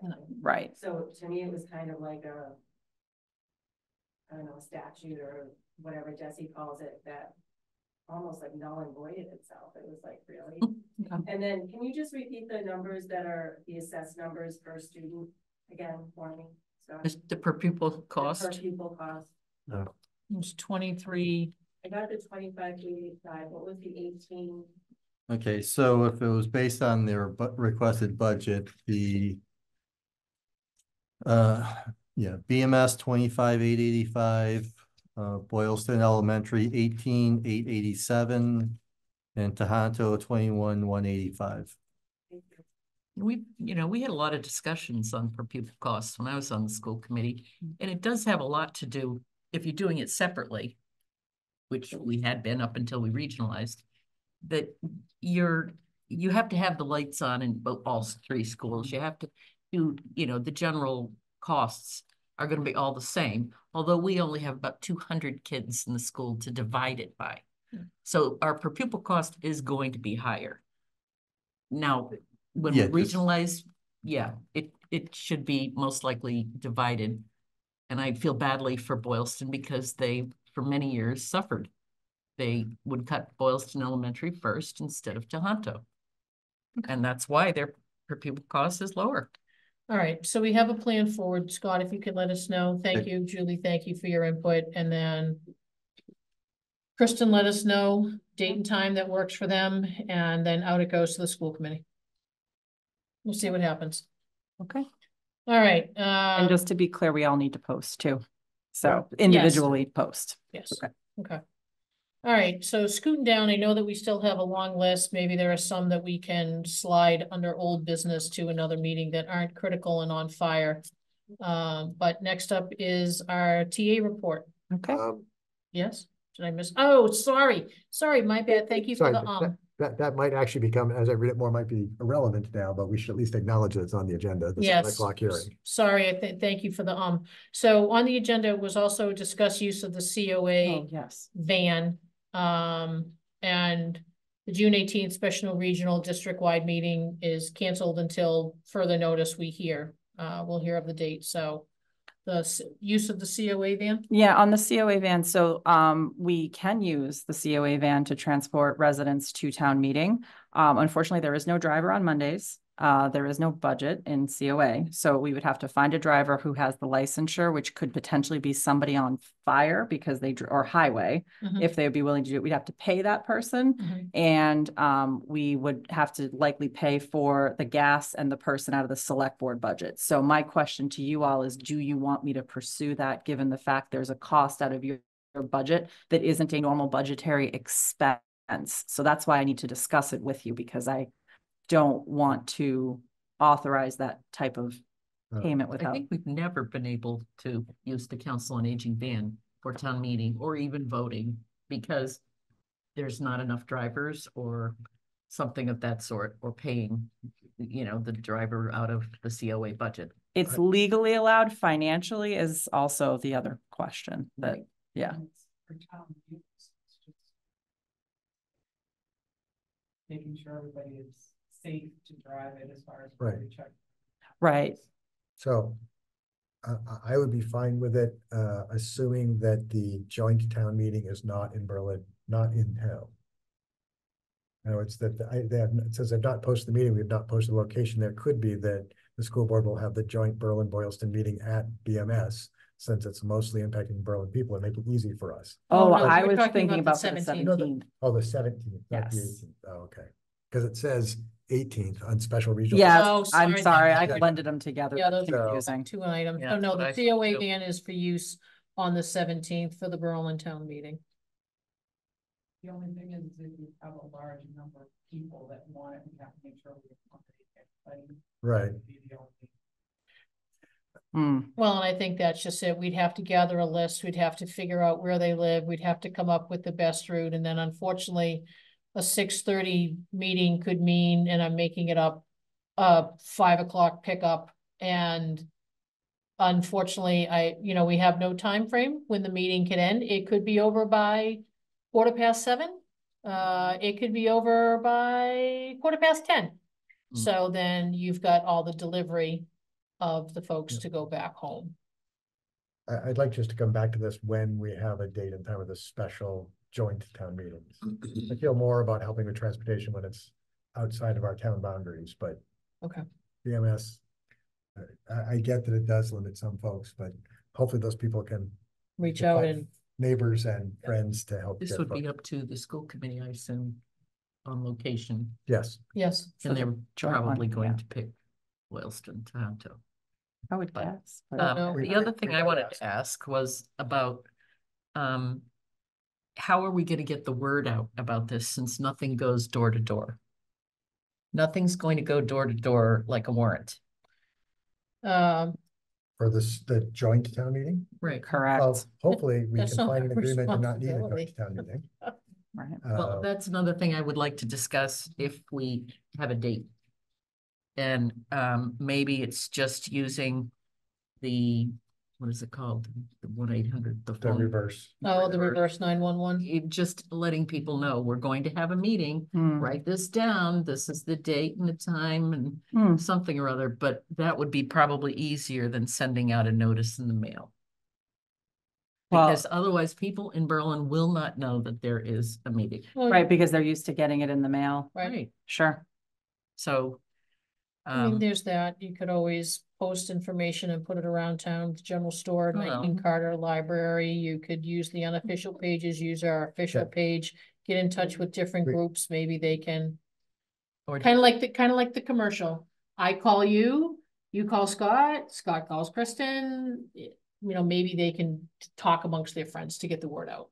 Remember, I have no friends. We talked about that the other night. Got it. Okay. Are you saying the electronic signs, okay, or can those not be used for political reasons? It's not a political, town meetings are a town event. Right. Okay. So we can use that would be okay. The question was whether we can use the blinky sign. Blinky sign can be used for town meetings. They can't say, and, you know, vote this way. Right. That would be the line to cross, but to say there is a town meeting on, you know, what, there is a town meeting on June 17th at 6:30 at BMS. And I have used Code Red in the past to advertise town meetings. Yep. Just, and it's a factual, there will be a town meeting held on such and such a date at such and such a time. All registered voters are welcome to attend. I think it's fair to say there's one warrant article dealing with school budget. Right. And I mean, the blinky sign can be moved too, and we can also reach out to the Berlin Lions for the use of their white sign in the center of town. So if the blinky sign is sitting on the other end of town by the Rotaries, you could use that. So you're trying to hit where the majority of traffic is coming through. Yeah. Does anybody know who to call? I Is mean, it I the think Lions the Club? reverse time one is appropriate when it's a special town meeting, not on a day we normally have town meetings, because like this first Monday in May might be ingrained in a lot of people's heads, but the second Monday, third Monday in June, whatever the day it is, it's just not a typical town meeting date. So. And there is a general versus an emergency that just comes through with like an 800 number on it. So, or 866 number. So it's not like people freaking out. Warning, Yeah. David Will Robinson. Okay. All right, cool. Thank you, Scott, for that catch. I appreciate it. All right, Kristen, you're up. All Town right. Administrator report. Two more quick things on town meeting that were in my report. A question's been raised regarding the voting devices used at town meeting.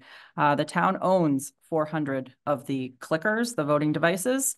The maximum number of votes taken on any article at the last town meeting was 283. So just to set the record straight, we had more than sufficient devices for the annual town meeting. And the town is prepared to either borrow additional devices from another community or use paper ballots for voters if more than 400 people attend the upcoming special town meeting. Word of advice, please be advised that if you fail to check in with elections at the gym entrance, you come into the school some other way, which nobody should be doing, but it apparently could happen. You will not receive a voting device or a paper ballot. So you must check in at the front of the gym. I also wanted to point out that if we do have a district-wide meeting, as we were just discussing, the district is not required to follow the town of Berlin's bylaw to mail the warrant to all households. So unfortunately, as we mentioned, we're kind of on our own in getting that information out there. In terms of personnel, we held first and second round interviews for the assistant treasurer collector position. We did make a conditional offer that was accepted. That is on your agenda later on this evening. Given everything going on, I am recommending at this time that we hold off recruiting for the COA social services director position until after the school budget has passed. Given the fact that the social services position is a newly budgeted position, and I'm just concerned about the volatility of the budget in general at this moment to move forward there. I want to thank Peggy Sardell, who has agreed to help out in the interim with some of the functions of that office on the COA side to keep things going. I also regret to announce that Sarah Foster has resigned as the children's librarian for the town of Berlin, and we are in the process of preparing for a new recruitment for this position. Sarah will be truly missed. We also continue to work on the police union contract and MOA, and we've reached a tentative agreement that will hopefully be discussed this evening in executive session. This past week was all about bidding. So I prepared the RFQ for designer services for the second, what I'm calling now the public safety building second floor construction project, which is a bit of a mouthful, but it's better than the third floor renovation, which doesn't make any sense, that I came up with myself erroneously. So we actually have to adopt what's called designer selection procedures, which you'll see later on tonight's agenda. Responses to the RFQ are due June 13th. A committee will then review the responses and select the most qualified vendor to negotiate with. And the fee for the project is not to exceed $60,000. This is for the design documents to get us ready for construction. We will also have to bid out the purchasing of the materials that Assabet will be using to construct that project. So unfortunately, public procurement, never fun, but can't avoid it. Radio project is back out for quotes again. So those responses are due June 12th. And I should mention that we received a significant amount of requests for those bid documents. I believe we're up to 14 for the upstairs renovation and 10 for the radio project. So we're getting, I don't know how many people will actually respond, but we're getting a lot of inquiries. We held a great meeting with the Wheeler Pond Dam with representatives from Conservation, Planning, Select Board, and Highway to discuss the removal of the dam, which is in the design phase, and any of the issues that may be present. I thought it was a really informative meeting. And we also we met with the Board of Health Chair, Social Services Director, and the Fire Chief to discuss potential uses for the town's opioid funding and potential regional partnerships. Those discussions remain ongoing. Those funds are still coming in, so we don't have a specific deadline on that. We'd rather take our time, make sure we do it right in putting a program together. One of the things we did discuss was possibly doing a collaboration with another smaller community of similar size, like maybe Bolton, if they would be interested, and really focusing on boots on the ground efforts to help folks here in the community. Neshoba Boards of Health is willing to have us join a larger collaborative. There were some concerns expressed about would it be tailored specifically to the needs that public safety and emergency response personnel are seeing on the ground here in Berlin. And we do actually at this point have $38,000 which is a sizable amount of money we could put towards some type of programming. Also, we talked about traffic safety advisory, and I know there were some concerns we spoke about earlier this evening regarding traffic counts near where the proposed autism center is going on River Road. I did get confirmation this evening that CMRPC will be doing a traffic survey before and after on River Road. So hopefully that will help alleviate some of those concerns as well. And that's all I have for you. Questions? I'm good. Okay. All right, skip on down to old business. There might be a couple that we can, but I think that we definitely need to talk about, discuss and possible vote on the final retiree health/dental insurance benefits policy. That we do as we are moving to implement it effective July 1. This is the policy that you all saw back in January. Literally nothing has changed except I put in accordance with the town's adoption of MGL Chapter 32B Section 9.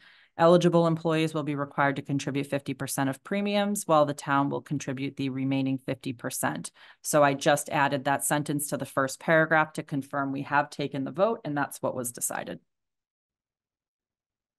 So you need a motion to approve the final retiree health dental insurance benefits policy? Correct. There you go.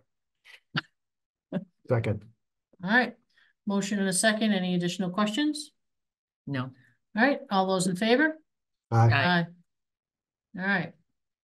I'm wondering if it is okay with the board that we take the next two, building assessment review and the ARPA project spreadsheet review, because neither of them seem to be, oh my God, we need to have some focus tonight, and shift that to an upcoming meeting.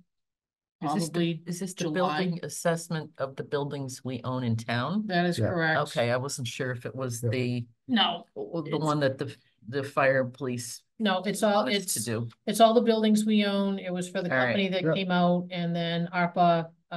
So yeah, maybe slide those two to sometime in July. Whenever. Yeah. Okay. All right. Yeah, and if I could, I think it'd be great to have them both at the same meeting, because I think some of the solutions on the buildings, I might be to vote on some ARPA funding for them. So I'd like to see them at this sort of on the agenda together. I think the first meeting in July would be a good time to talk about that. Okay. Next up is to review, discuss public comment guidelines and visitor code of conduct. I know that they're old, And I'm not looking for comments or a vote to be done tonight. But could ask maybe if we all take a look at it, I can't find it. If we can all take a look at them and then come back. I did Comments? request, after our training, Yeah. excuse me, I have requested a copy of a sample public participation policy from Liz, since she seemed to have some great ideas. So what I thought was, if you guys want to look at it, if you had any specific comments, I could work up a draft policy and bring it back to the board for review. That's what I was going to suggest, that you, Kristen, to review an update to come back to be voted by select board. Sounds good to me. Yeah, because then once these are updated, we can get them out and get them around and get them up on the wall and get those taken down. So if there's any comment regarding people conducting themselves in the meeting or being able to limit, stop, whatever on public comments, that we can literally hold up a sheet for everybody to say, okay. Well, and in light of the Barron case too, we want to make sure they both comply with the Southborough, freedom of speech and First Amendment rights, but also our right to limit public comment in certain ways. The only question I had, and it actually came up tonight, was I'm used to limiting public comment to items that are not on the agenda, because in my experience, the board has been open to allowing questions or comments on items that are on the agenda. So I kind of want during that part of the agenda. So I did want you guys to think about that and kind of see what you think there. No, I think that's probably a good idea, actually. I mean, you can limit it to just the items on the agenda, but it sort of becomes, the relevance gets lost when you have an item that's buried at the bottom of the agenda and somebody makes a comment about it at the beginning of the meeting. It's almost like by the time you get to that item, it's not really holding the relevance anymore. So that's kind of how I'm used to doing it. If you want to make a comment about, I don't know, whatever, the blinky sign, you make it during public comment, and then you make a comment during that item if the chair so allows, but that is at the discretion of the chair. Okay. So just something to think about. Is there anything, I'm asking you to comment on something that you haven't seen yet, but public comments, is everybody invited to do a public comment? So someone shows up from East Chuckawoo, South Dakota, they can come up and make a comment? Is that a yes? I don't know, but Okay. that's a great question. Can we limit it to Berlin residents? And I don't know if that's the board's pleasure, but I can look into it. Right. Does the Barron decision start to make a decision between like topics that impact the town of Berlin and topics that don't impact the town of Berlin? The Barron decision is more about civility in speech. Okay. And it really goes into, you basically have to sit there and be insulted during the 3 minutes or however long you allow that person to speak. There's a lot of things they haven't fleshed out that I think we're going to see more case law on. Because like if someone a Berlin resident wanted to come before us and spend 3 minutes arguing if the moon is made of cheese, like that has almost as far as I know, no impact on the town of Berlin at all, and not within the purview of the select board to have any impact on what the moon is or is not made of.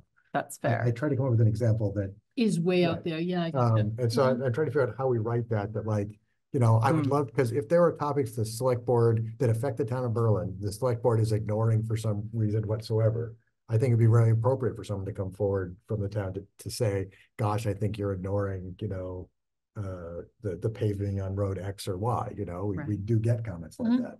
But again, like, what the moon or whether or not, the northern lights are we should force them to come further south so we can see them. And I mean, there's just things we have no control over. Do aliens exist? Right. That I just worry like how much time we lose. And as a whole, I mean, I have friends who live in other towns who say their annual town meetings have become debates on national political issues where the town has no say on.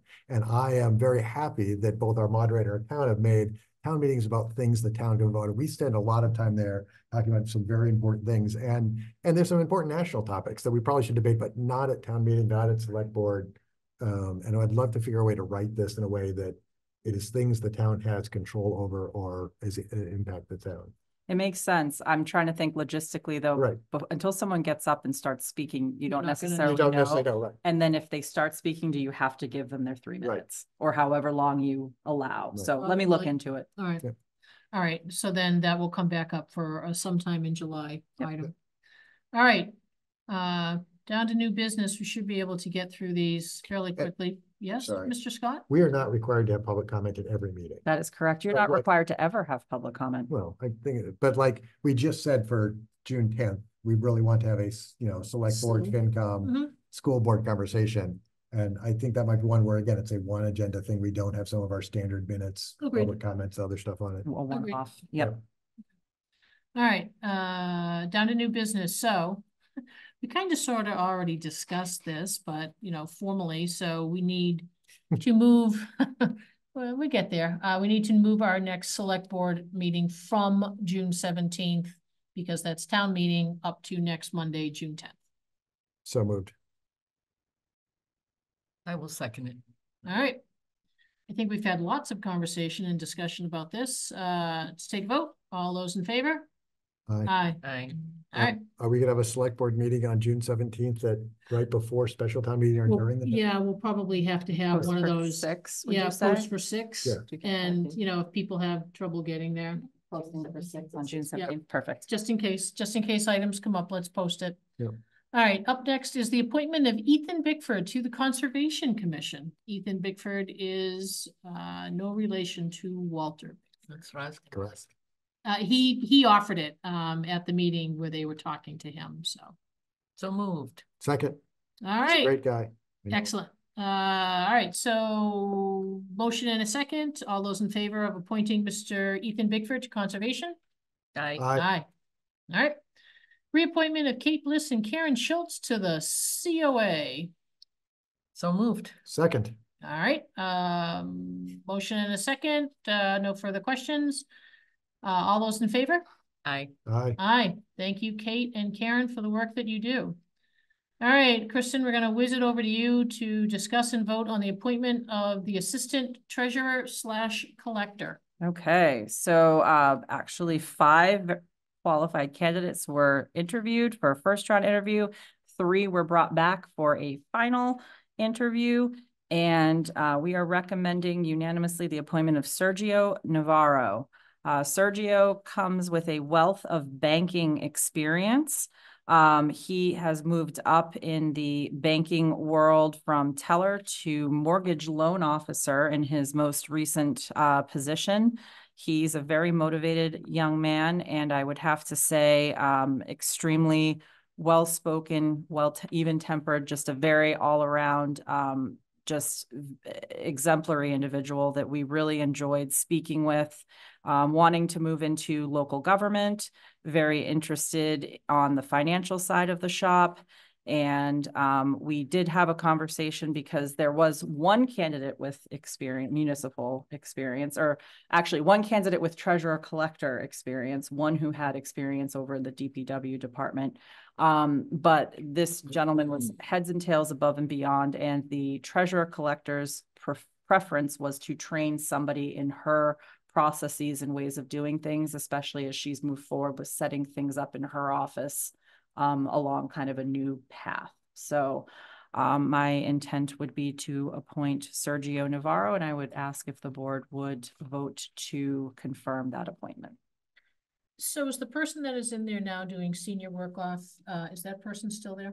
She's pretty much gone. Okay. It's summertime, so she was only able really to assist us Okay. through the spring. All right, I just want to make sure that we're not going to have multiple people in that office again. That it's just going to No. be. The 2 full-time. Okay. So I'll make a motion to appoint Sergio Navarro as the Assistant Treasurer Collector. Second. All right, discussions, questions? Hearing none. All those in favor of appointing our Assistant Treasurer Collector? Aye. Aye. Excellent. All right, moving down to the 2024 reappointments. There is a list attached. Some of this list makes me remind me of just how slow government is to change a few things. There are quite a, We did actually move them so they're all at the same time. I think We did. a few years ago, it yeah. used to be so. I know. True. there are quite a few for the folks in the audience. The list is 66 long. Right. So what So do it fence needs- viewers do? Oh, that's very important. They, yeah. I mean, I know these are all Inspections, volunteer stuff. This is resolve not the a cost dispute. thing, and it is. Yep. They attempt to resolve a dispute if there's a dispute Mhm. on a fence. The, So I would make a motion to appoint all 66 Yes. of 66. the 65 because Yeah. row one's ahead her, but yes. The Okay. chair, one point of clarification, Traffic Safety Committee. I noticed there that I'm on there, but not Tim Wheeler. Isn't that supposed to be Tim Wheeler, not me? I'm not on traffic safety, right? Right. Sorry, can we make that one change under Traffic Safety Advisory? Yes, with that change. I know. You want Tim to vote, not me. That's fine. Thank you. We have Mr. Shartner in the audience, our chief of police. So is there any opposition to having Mr. Wheeler instead of Ms. Rubin? He is the industry knowledge of it.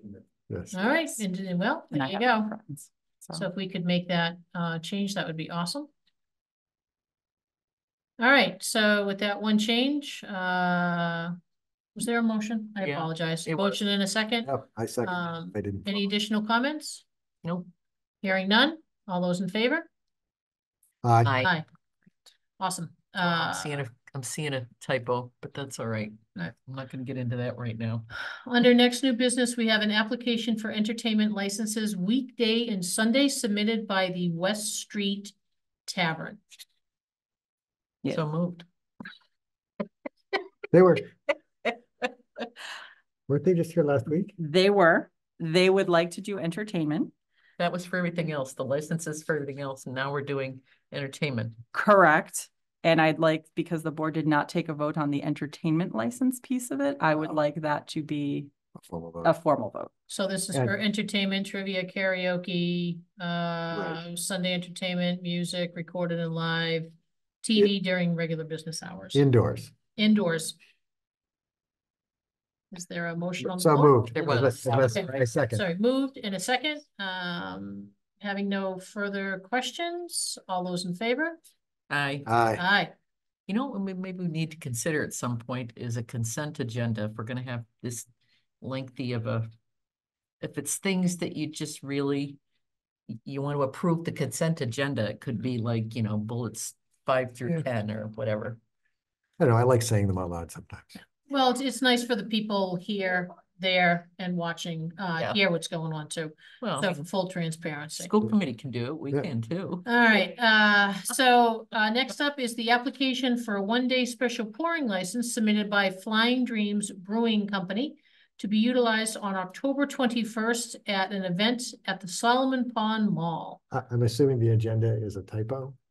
That we're not approving a pouring license for October 21st, 2023, 5 months ago. And let's Scrivener's error. see, where did it go? Where did it go? It's, the- October 21st is a Monday night. I wish them all was still here because indoor, outdoor, because they just talked about, we just went through a whole bunch of things about outdoor stuff.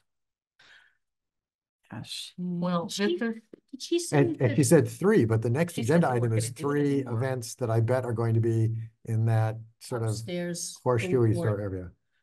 so it's inside, you think? I don't know. Can we confirm? Well, I know. Why don't we put, Can we confirm? Is the application on site? no, Well, where it's a Monday night too, I question Yeah. that it's a Monday. Why? And since it's October, I When's don't it think we're usually? killing any Yeah. opportunities if Thursday we. night. let's put it on the next agenda. Oh. I would Yeah, recommend we then. put that Yeah, one. can we confirm? Okay. Yep. All right, so we'll move that one to October sometime. Up next is the application. Oh, well, maybe not October, Not but October. yeah, we'll, Yeah, oh, we'll get it sorry, on the the next next agenda. July one, pardon me. The application does say Saturday, October 21st, 2023.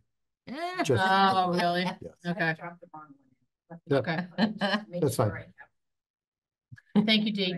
All right, next up is also an application for a one-day pouring license submitted by Lost Shoe, to be utilized at an event at Solomon Pond Mall on June 19th July 17th, and August 14th. 14th. So those are, August 14th is a Wednesday. July 17th is also a Wednesday. And if I'm a guesser, June 19th is also a Wednesday. Yes. Okay. So this is a mall hosted event with live music, food trucks, and beer. So Is this should we? last year? Yes. Yes. Okay, so what happened was they emailed me the day after the meeting saying that the mall changed the dates. You've already approved this, but they needed to have the dates changed. Oh, I see it. It was I wonder 6/20. if we should approve the bullet up above. Dependent on. Can we just do it contingent on? You know, the October 21st, Yeah, October 23. 21st. well, it wouldn't be 23, it would Right. be 24, but Well, I think what you were saying, Dee, is this was already approved for 6/20, 7/18, and 8/15. They put the wrong dates on their application. So this, the. Oh, I'm sorry. The Lost Shoe Brewing is just a change of date, so it's not adding anything more. And so in some respects, we're not adding any more events that are already approved by approving this. Correct. So Alright. I'm fine with that one as a approval. I move. Okay. second, All right. Motion and a second. Any other questions? nope. All those in favor? Aye. Aye. Next up is a one-day special pouring license submitted by Sterling Street Brewery to be utilized at 19 Carter on August 3rd, 2024. So moved. Second. All right, August 3rd is a Saturday. Motion and a second. Any further questions? Nope. All right, all those in favor? Aye. Aye. Kristen, how long do you think it will be on the designer selection procedures? Does it need to be done tonight, or can we shift it to a July? Oh, it does, because the bids are due on the 13th. Well, All right. if everybody read Yep. the designer selection procedures, then we could just take a vote. Yep. Unless there's an issue. I But we used a template from the state Yeah. and just made it Berlin. Yep. What? That's as good as any, I think. I changed the words to Berlin. Is that a better way to say that? Okay. I'm getting laughter from the back. All right, any questions regarding the No. multi-page? I will move Second. approving the designer selection procedures. All right, You keep up with us, can you? yes, I This can. came over Are there here. any questions on the item? No. Hearing none, I'll take a vote. Aye. Aye. Aye. All right. Sorry for the Uh, formatting. That came over weird when I put it in Google Docs. And last up on our new business is vote to sign compliance certificate for the sale of 29 Village Lane. This is really easy. This keeps 29 Village Lane affordable as they sell it. Okay. Okay. Any other questions? And you have it to sign. Yes, we have to sign. We have all three of us have to sign it? Motion to vote to sign compliance certificate for the sale of 29 Village Lane. Second? Second. Second and a second. So we have a motion and a second. Any additional questions? Nope, hearing none. We'll take a vote. All in Aye. favor? Aye. All right. Yes, sir. To the chief executive officer, that's going to be the chair. That would be the chair. The chair signs that. I don't know the other document that's in here to sign. I don't remember us voting on that There's tonight. a copy of the whole petition previously approved for Power Road. Right. Eloise requires 3. We only signed 2. Okay. No worries. All right, so while Scott's signing, we'll whiz down into board's questions, liaison updates. Scott, you want to start at the end of the table? Just as a note to add to a future select board agenda, potentially dissolving the housing partnership. Yes, we have that on. Another note just to make Yeah. sure. Yeah, I think that we had And that could be originally July. put it on like for the 10th and now. Right. Yeah, It'll, and it'll it just can, and slide. it can move to July. So July, it's okay. not, the housing partnership is Oh, not this is the meeting, but chair. for the people, the housing partnership existed before we had the regional, what is it, the NH, the housing trust, and they overlap in what they do. Mhm. And the housing partnership was created by the select board, so it can be dissolved by the select board. And we can make government that just millimeter smaller than it was before. All right. Chris, got any updates? Yes. Okay. I just wanted to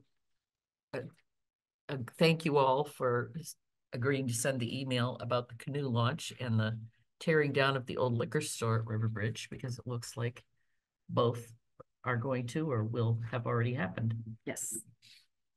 I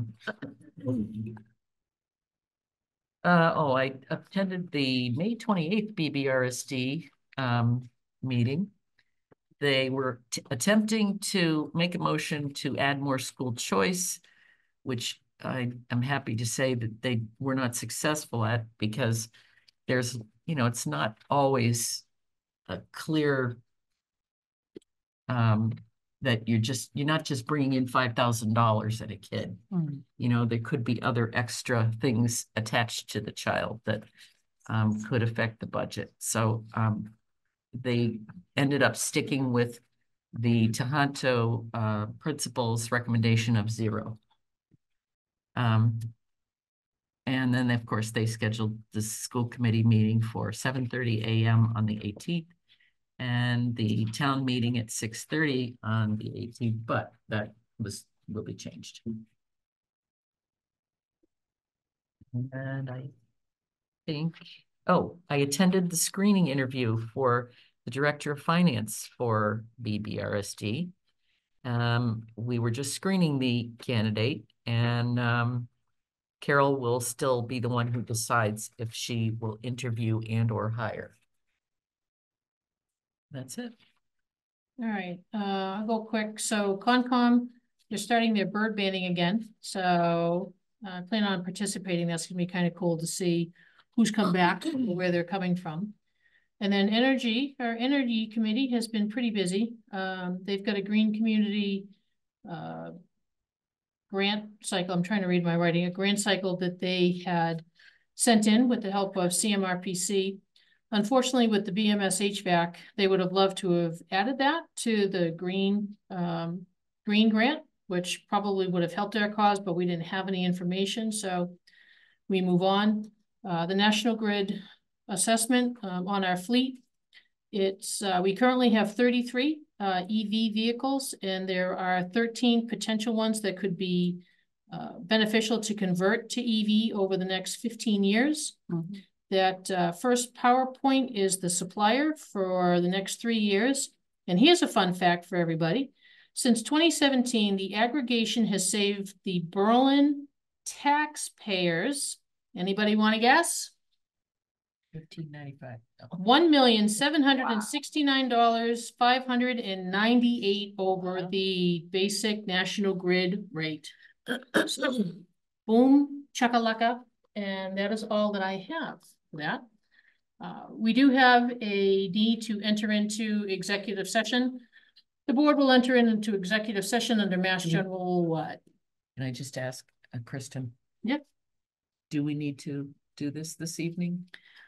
If not, I would say we should try to do it Monday, because we're very close to we have a tentative agreement reached. I just am concerned about whether, you know, you guys want to make sure you're on board with it.